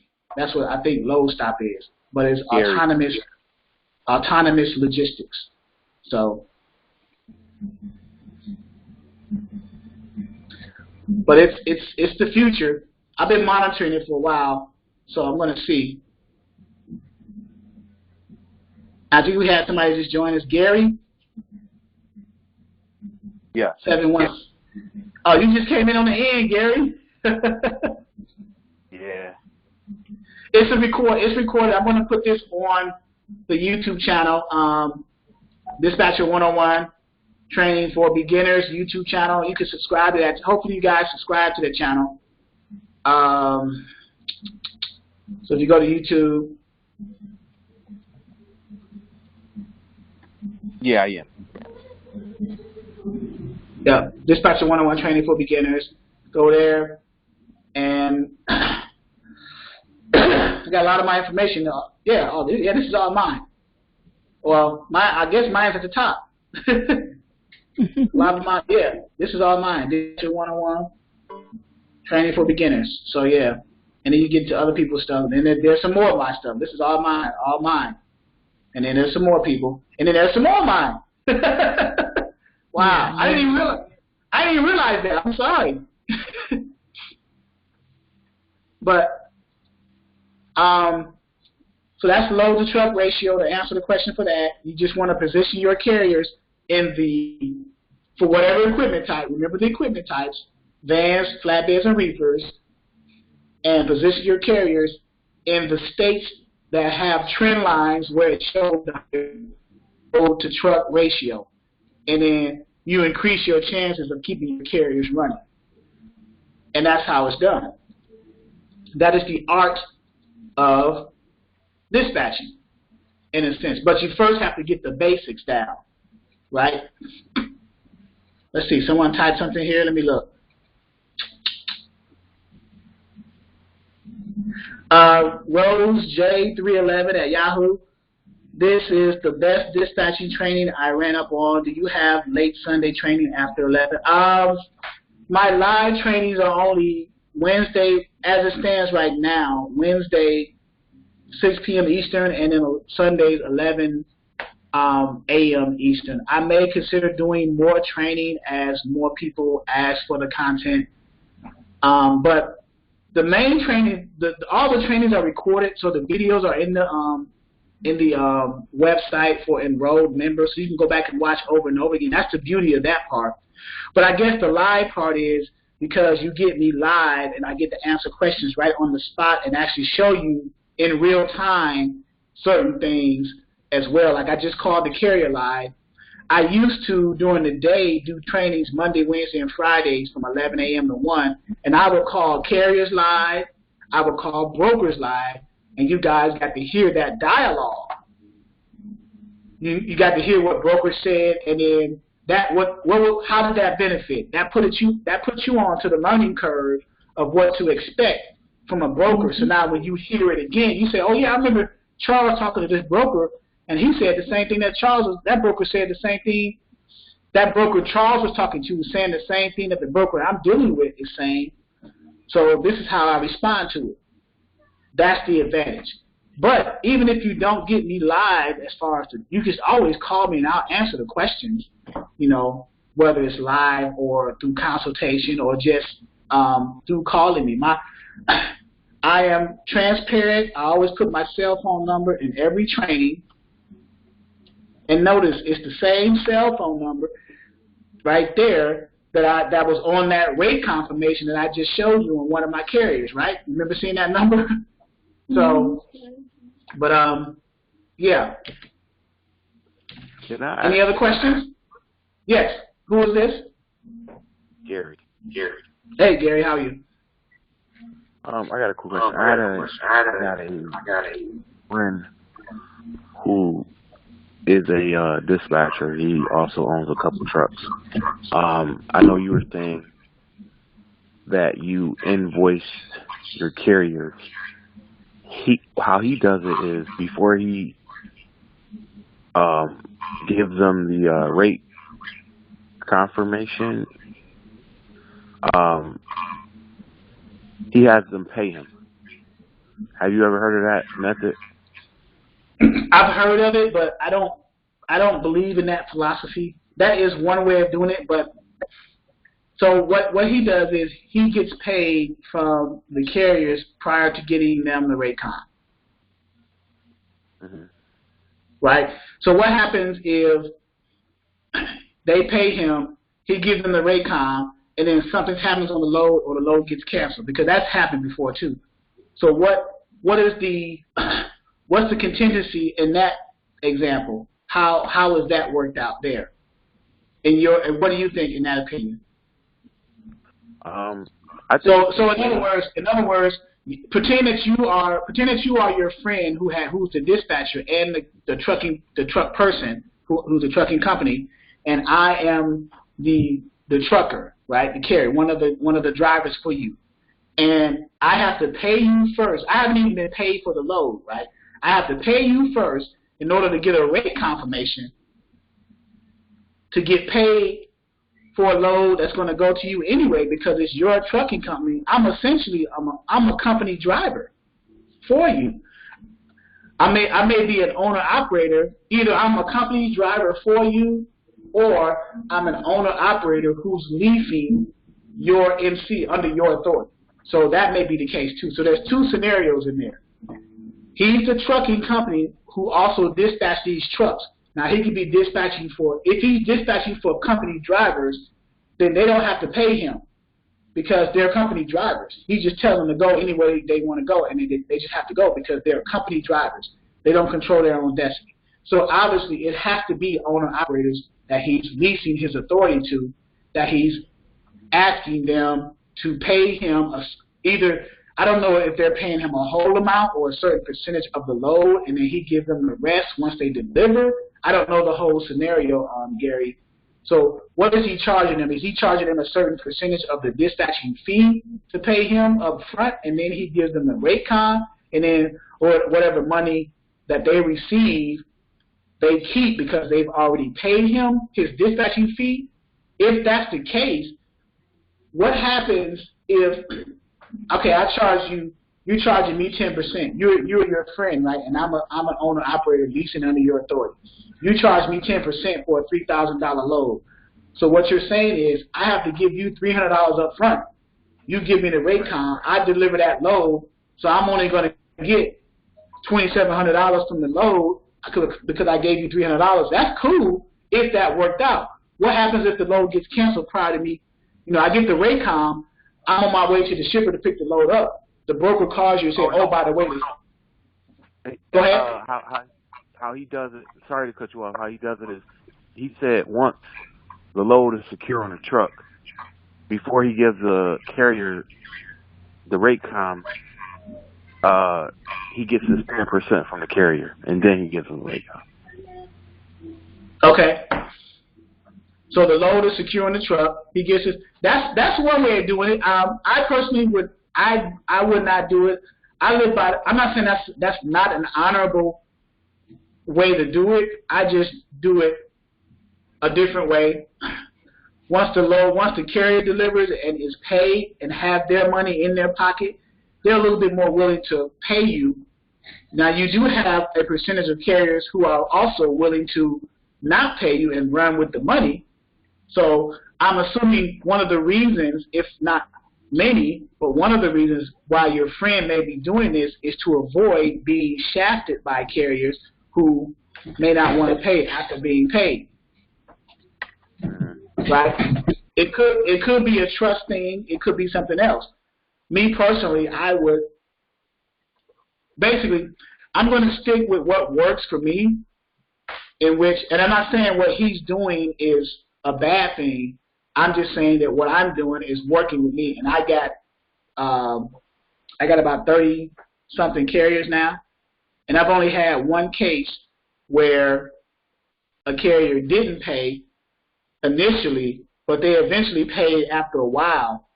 But I've since haven't dealt with the carrier because I didn't want to run into that same situation again, because the reason why he didn't pay wasn't valid enough for me to justify bringing him back into Exodus to run loads for me again. So he paid me eventually because I guess his conscience just caught up with him.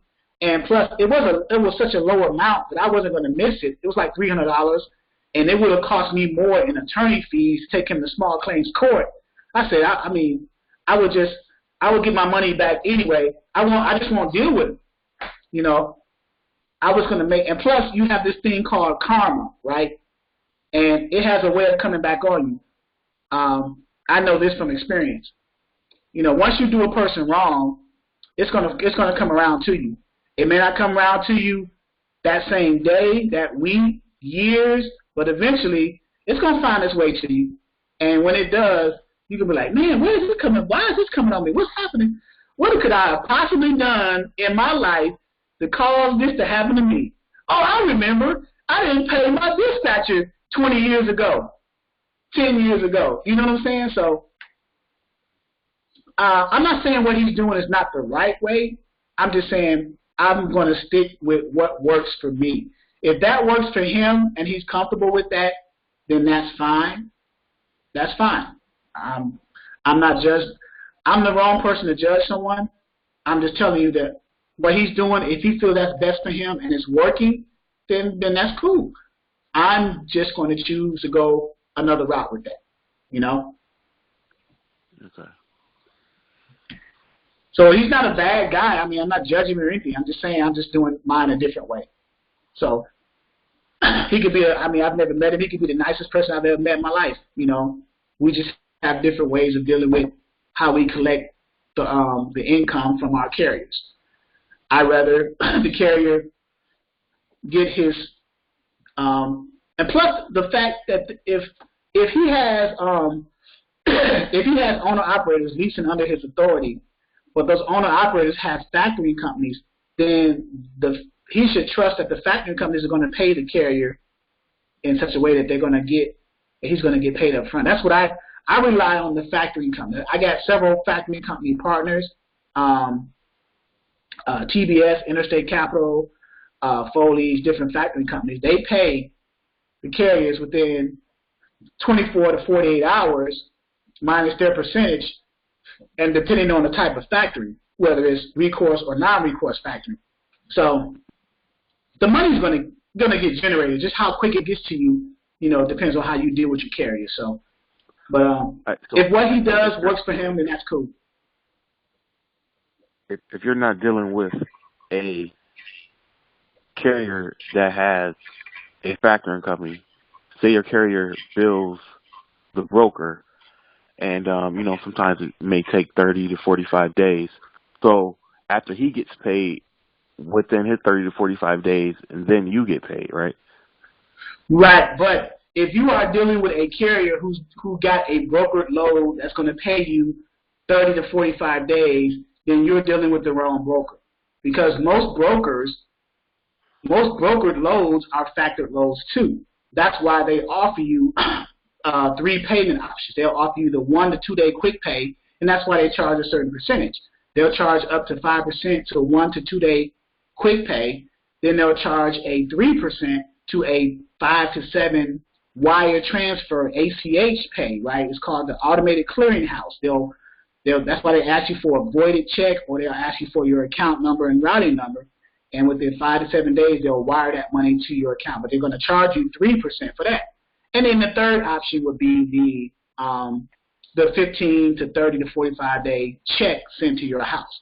Now, any carrier will say, okay, well, unless they have enough revenue in their trucking company that they can wait 30 to 45 days, they're going to select one of the first 2 options because they want that money up front, because they got to pay their cost of their fuel to get paid to get to their next load, to keep running. That's how they run their business, right? But if you're a large trucking company, you can afford to wait 30 to 45 days, and you're going to take that check at 0% as opposed to 1 to 2 day pay at an extra 5% on top of what they're taking out of the load anyway as a broker, right?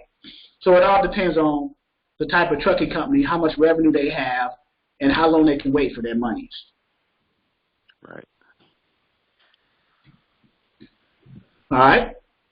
Okay. Good question, though. That's a good question. But yeah, those brokers, they offer those 3 options usually.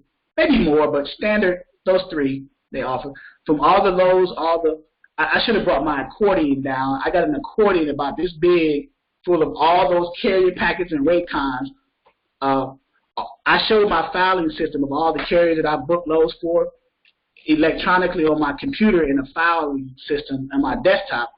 But I got the hard copies in an accordion, like so many thick, just paperwork, you know, and I don't know why I'm saving. I could be saving them for auditing purposes or whatever, but I just got them. I mean, they're not in the way of anything, but so. All right. Any other questions from anyone? Hopefully, I've answered some questions. Those of you who are guests, I'd like to thank the guests. Thank you guys for attending.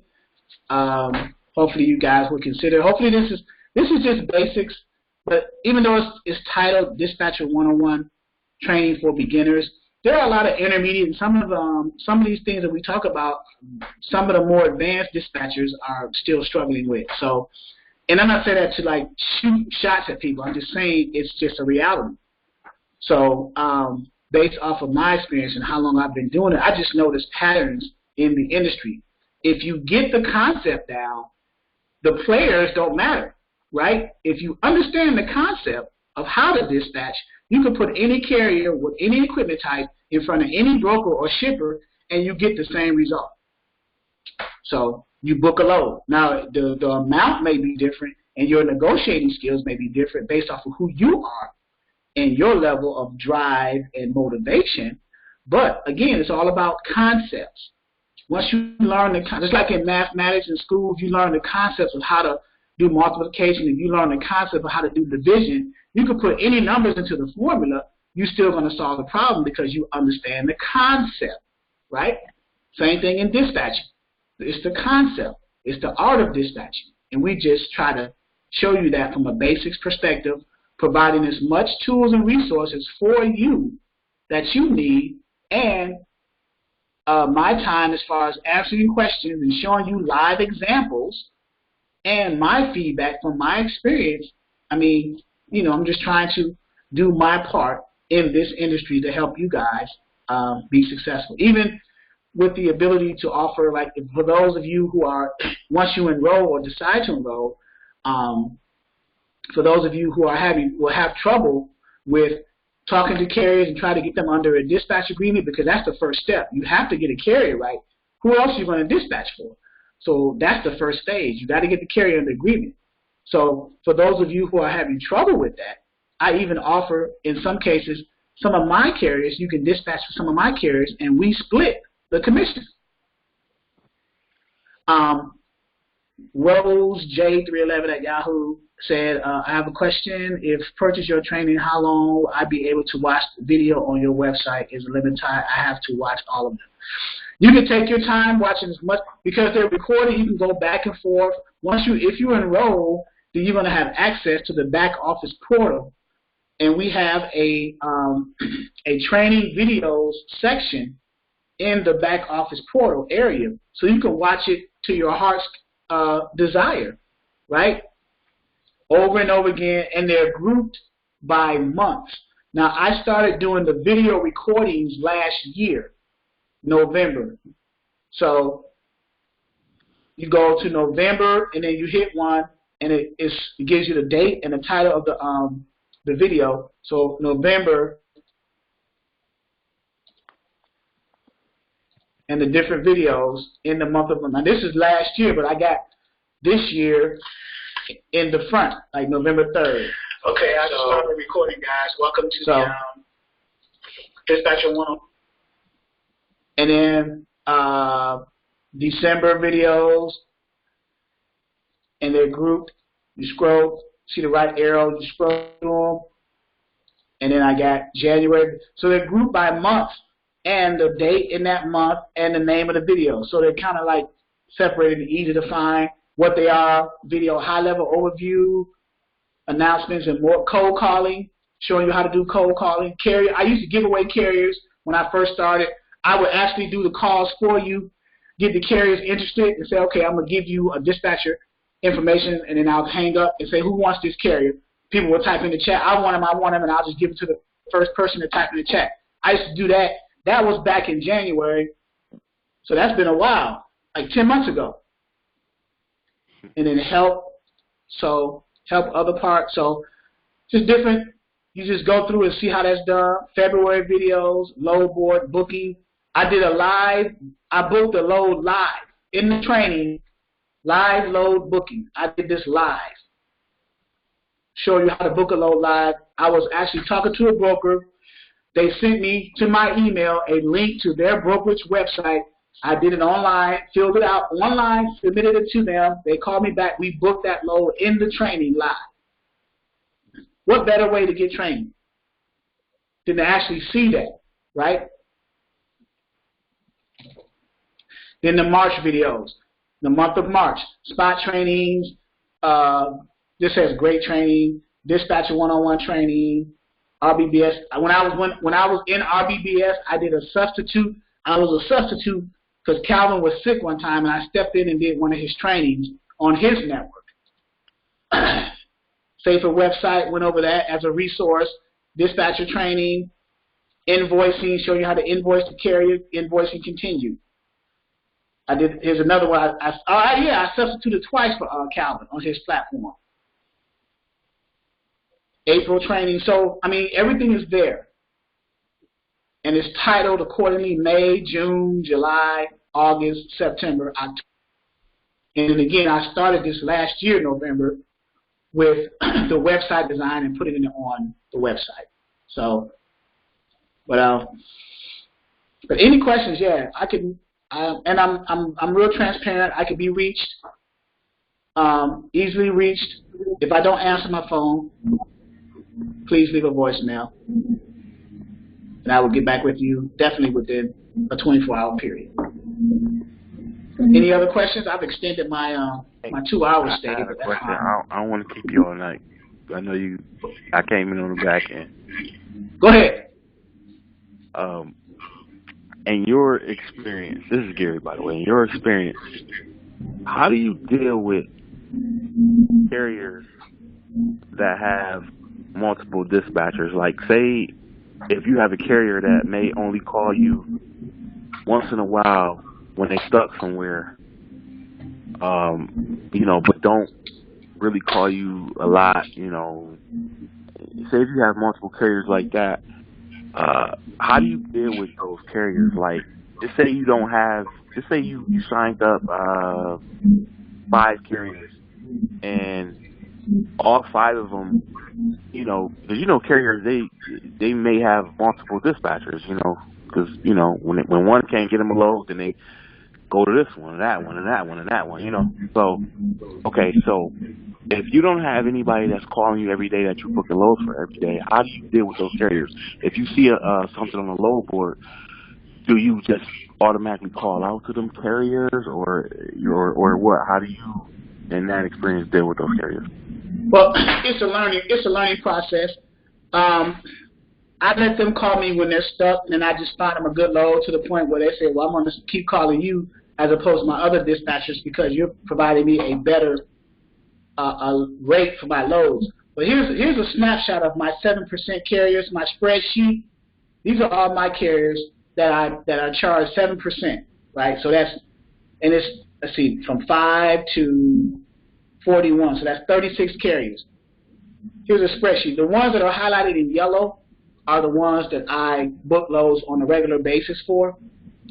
The one, this is a blue one, he has an issue with trying to get his DOT back in order. The red ones are hot shots. The white ones are the ones who call me for spot loads.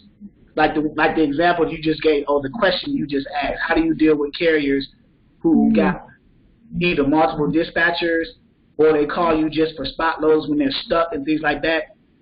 I keep them under a dispatch agreement, but then I feed them with a long wooden spoon, so to speak. You know, when they call on you, that's just an opportunity for you to find them a load and make your percentage off of them. It's not an opportunity to put all your eggs in one basket and depend upon them for your main revenue, because by them having multiple dispatchers, that's showing you that they really, I don't want to say that they don't respect you, but they are business people too, and they're just trying to find the best way for them to feed their family. And if you can provide them the best load at that time, they are going with you. The reason why they have more than one dispatcher is because they want to increase their chances of getting a good paying load. So if they have more than one dispatcher doing that, then so be it. That's like with us as dispatchers, if we got one carrier, but we have about 5 or 6 brokers we're trying to find loads for that carrier, which broker are we going to choose for that carrier? Which load or broker who has the better load that we're going to choose, right? We're going to choose the one that's going to have the best paying load for our carrier. Now, we may have 10 options of brokers, but we're going to choose the one that's going to provide the best paying load for our carrier and meeting the qualifications of our carrier's profile. Maybe our carrier don't want to haul more than 40,000 pounds. They want $2 a mile. They don't want to go here. They don't want to go there. So whatever broker provides the best options for the profile of our one carrier, we're going to go with. So now if we flip that and turn it to a carrier, okay, I'm one carrier. I got 3 dispatchers. Which dispatcher am I going to choose at that time? Of course, the one that's going to provide the best service and at the right price for the load and the right percentage. That's the same scenario. So that's how you deal with it. You know, don't get too discouraged by having a carrier who has more than one dispatcher. As long as you're doing what you need to do as a dispatcher, carriers are going to find you. Trust me on that.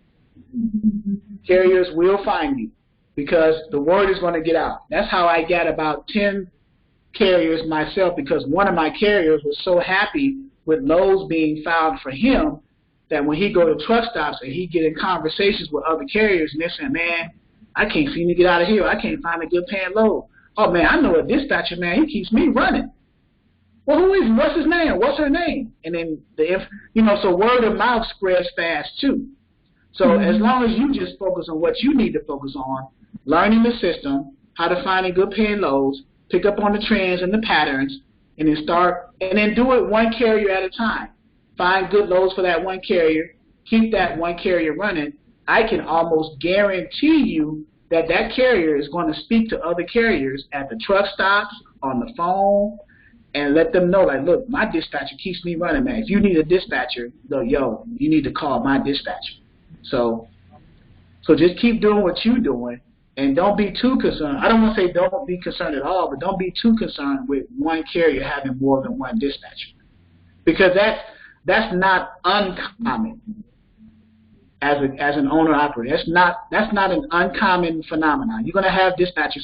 You're going to have carriers who have more than one dispatcher because they're trying to increase the likelihood of them finding a good paid load. If you think about it, it makes perfect sense, right? I'm trying to increase the likelihood of me finding a good paying load. I can't do that with just one dispatcher. So if I find a dispatcher, I'm going to find like 5 dispatchers. And then if any one of them gives me a paying load, that's the one I'm going to go with. Mm-hmm. So it's just the law of averages. It applies not only in dispatching, that applies in life. That's just the law of averages. It's just the law of averages. When you go shopping for certain things, for certain clothing items, you're going to pick the best name brand, the one that you feel most comfortable on your skin, on your body, and the one that has the best price, right?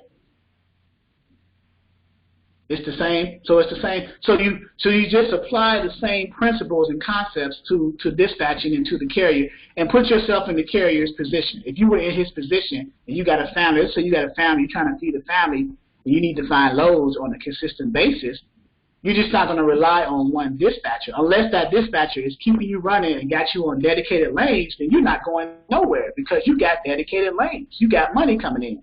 But if you got a dispatcher that's newly seasoned, and I don't want to say don't know what he's doing, but he's new into the game and he's just learning, and you just happen to come across him, you may know him, or he just presented his script to you in such a way that you were convinced to say, okay, I want to give you an opportunity as my dispatcher. So he chose you. You just perform. But it's just a law of averages. It's not a big deal. Okay. Ishmael asks, he says, do you only get your loads from load boards only? No. And the goal for beginner dispatchers, load boards are going to be your best friend because you need to learn the load boards. But as a dispatcher, you want to get to a point where you get brokers that's going to give you dedicated lanes, or you deal with brokers who don't even post their loads on the load boards because they don't have a need, because they're dealing with you and your trucks, and you're satisfying their capacity, right?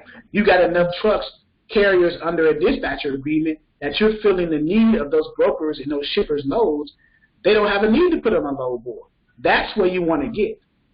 But you're still going to need a load board if you have those type of shippers and brokers, but the loads are non-dedicated.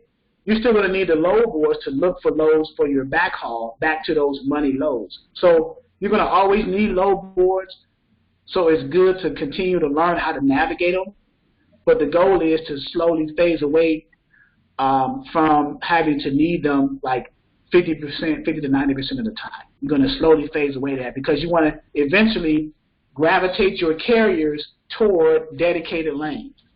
What is a dedicated lane? A dedicated lane is a lane, and what's a lane, by the way? I'm throwing these terms out here, and I got to realize I have guests on here. So a lane is anything that's picking up from an origin and going to a destination. Like, for example, when I was on the load board, and that carrier that we called, Will, that said he wanted to keep my information, he was in Houston, Texas, going to Houston, Texas to, let's say, Columbus, Ohio. That is a lane. So it'll be dedicated if it's always moving in that direction. So if you got a broker who has freight that's always going out of a shipper in Houston, always going to a receiver in Columbus, Ohio, all the time, let's say every day or twice a week, that's a dedicated lane. So if you got a broker that you can line your carrier up with in that lane, then you wouldn't have a need to be on the load board. All you got to do is, or I should say, you wouldn't have a need to be on the load board as much looking for loads because you got a dedicated lane for your carrier. The only need that you would have with a load board is to provide backhaul back to that Houston pickup, that money load to go back to Columbus. Now, here is a definition of a true dedicated lane. It goes both ways. A dedicated lane is one way. A true dedicated lane goes both ways. So in other words, you're picking up in Houston, Texas, going to Columbus, Ohio. That's one lane. And then say you find another broker who has a lane, like let's say 20 miles deadhead outside of Columbus, Ohio, going back to the Texas area, and their lane is also running every day. They're a 24/7 shipper. So now you got two brokers, one coming out of Houston going to Columbus, and then the other is coming out of somewhere near Columbus going back to the Texas area. And you hook up your one carrier to those two brokers. That is a true dedicated lane. So all you got to do is sit back and collect the checks. Get the Raycons. Make sure your carrier get the Raycons. Make sure your carrier is picking up the loads on time. That's it. You don't even have to worry about finding loads for that carrier. That is a true dedicated lane. All right? Well, you guys are holding me hostage. My wife's going to kill me. She's like, where you at? Any more questions?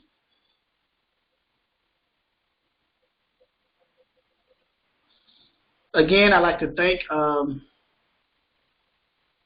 the guest, Rose J311 at Yahoo. Looking forward to you guys considering participating in the platform. Ishmael, good seeing you. Good hearing from you. Stephanie, welcome. William, hopefully dinner is going well for William. And Tony B.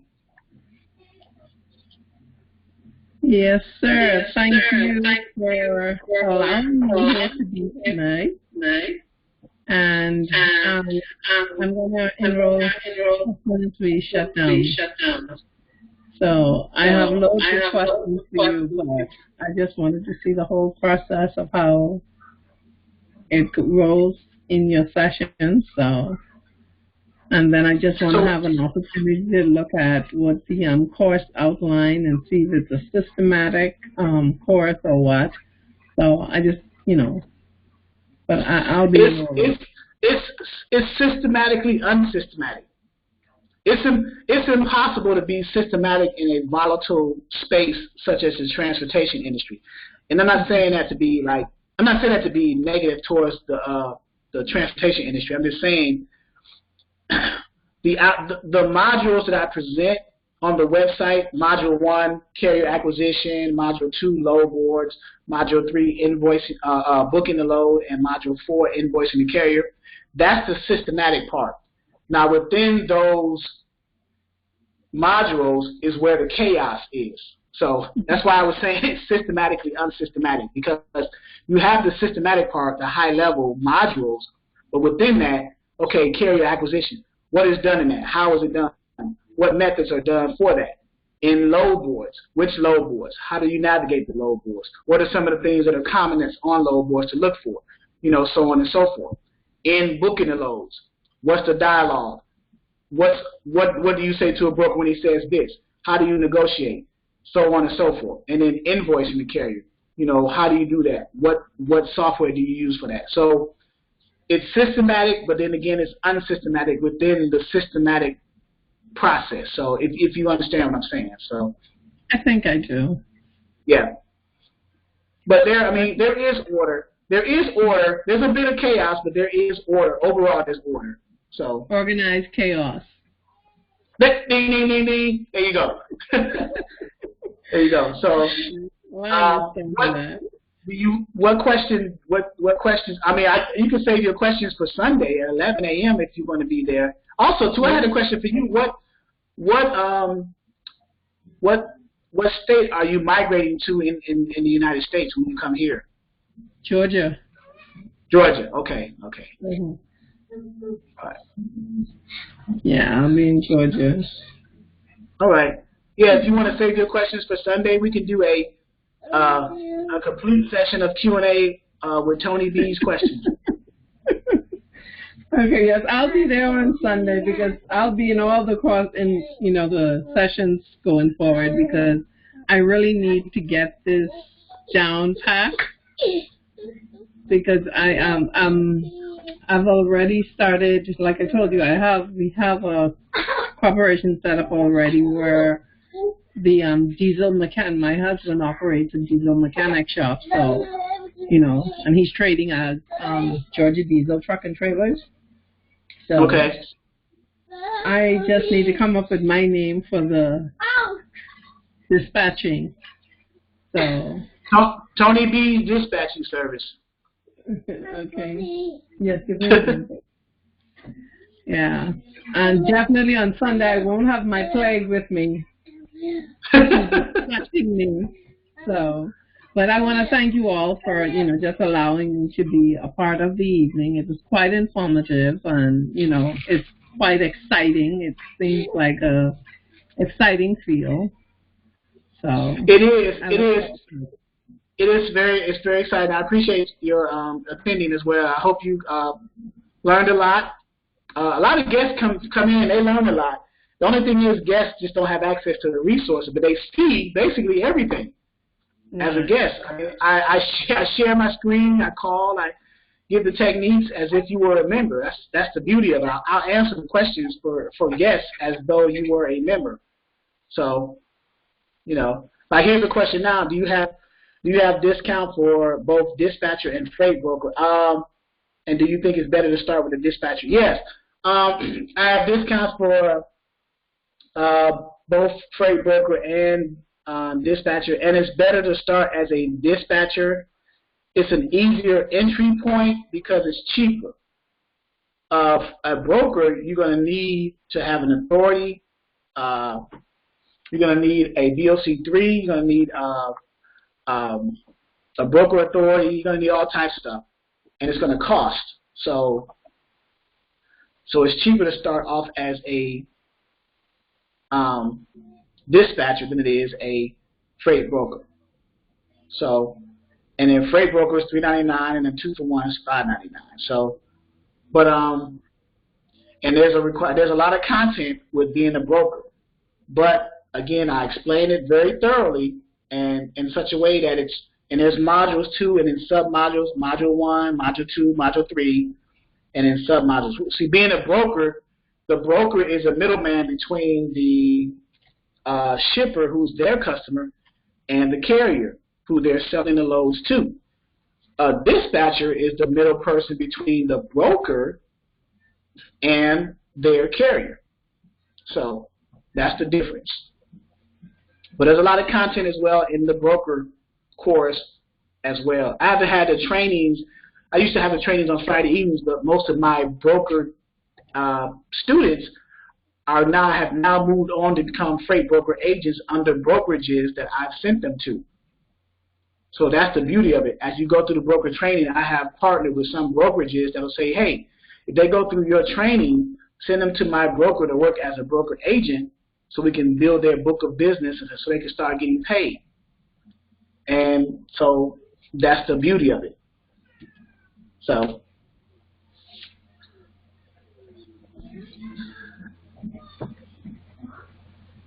but would you need an MC to see the price on the load board?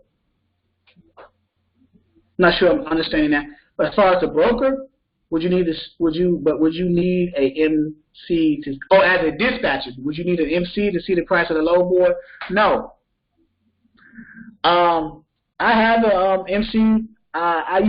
Sometimes I use some of my carriers MCs to get access to the load boards. Some load boards you can purchase with the MC, but most load boards are good paying load boards. Some load boards are free.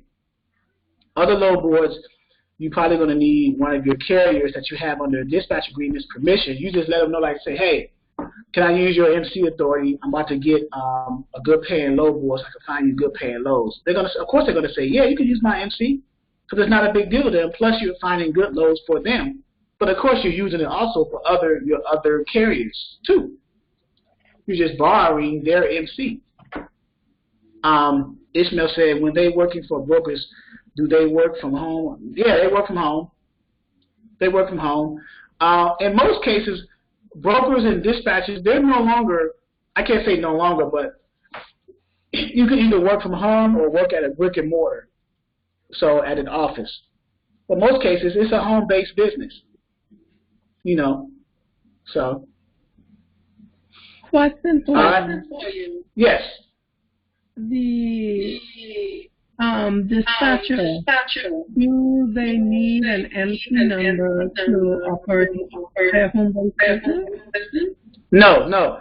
They need the MC number if they want to sign up for a load board subscription. They don't need an MC number for a home-based business. No. So the load boards that you would acquire through your car, you're able to use those to find your carriers and to work from after the course is done? Yeah, if you enroll in Dispatcher 101, the load boards that I provide are already covered as far as having an MC and subscription. I'm actually paying the subscriptions for them. The load boards that you're accessing, that's why you're, using those load boards. You enroll into the platform, and then the $39.99 a month, that also helps cover some of the costs of the load boards as well. It's kind of showing skin in the game a little bit. So, okay. But yeah, I provided the load boards through the use of MCs of some of my carriers, because you need an MC authority. You need an active authority to have access to a subscription-based load board. You need to have an active either DOT or an MC authority. That is a requirement for any load board that you have that's a subscription-based load boards. So what I did is I just got the permission of some of my carriers who said sure, because they felt, well, if you're paying, I'm not paying for it, you're paying for it. And you're going to be able to provide me loads. Of course, you can use my MC. I'm not losing anything. You're paying for the load board, which is me, the dispatcher, and I'm helping find them better paying loads with this high-end load board. So they're not losing anything. So it's a win-win if you think about it. Okay. So, all right, guys. Sunday. See you Sunday. At 11, that is? 11 a.m. Eastern Standard Time. Yep. I know you're in the Bahamas. I think you're still Eastern Standard Time.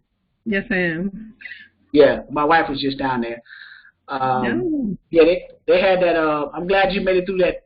What was that? A hurricane down there? A storm? Whatever. Yeah, the hurricane. Yeah. Where I'm at, we just had a bit of rain, but we were good. Yeah, but Abaco and Freeport, they're still trying to recover. They have to be. Abaco has to be rebuilt. A whole island has to be rebuilt. So. Wow. Rose J, 311 at Yahoo said, your training, nothing like Manny's movement. How is Manny's movement, Rose J 311 at Yahoo? I know who Manny is. I've heard him. I've seen him on YouTube, I believe. So my goal is not to really compare myself to anyone. My goal is just to give you guys the best information I possibly can based off of my experience. And, you know, so he needs to be under you. No, no. I don't know about that. I don't know. But, you know, I always tell people, even if it's not with me, find yourself a good training. If you want to learn to be a dispatcher, find yourself a good training course to take if you decide to go that route, to train with someone that you feel that can give you the best results possible. It may not be me. It could be someone else. I just want what's best for you, even if it's not with me. Now, where have you heard anyone else say something like that? Well, I haven't, and, you know, it made me think of, because I was about to sign up for a course costing me like $2,500. And just by chance... A dispatching course? Yeah, $2,500. And it was just by chance, night before last, my grandson, same little one who gets in trouble, trying to watch Ryan's review on my laptop, he ended up on your page.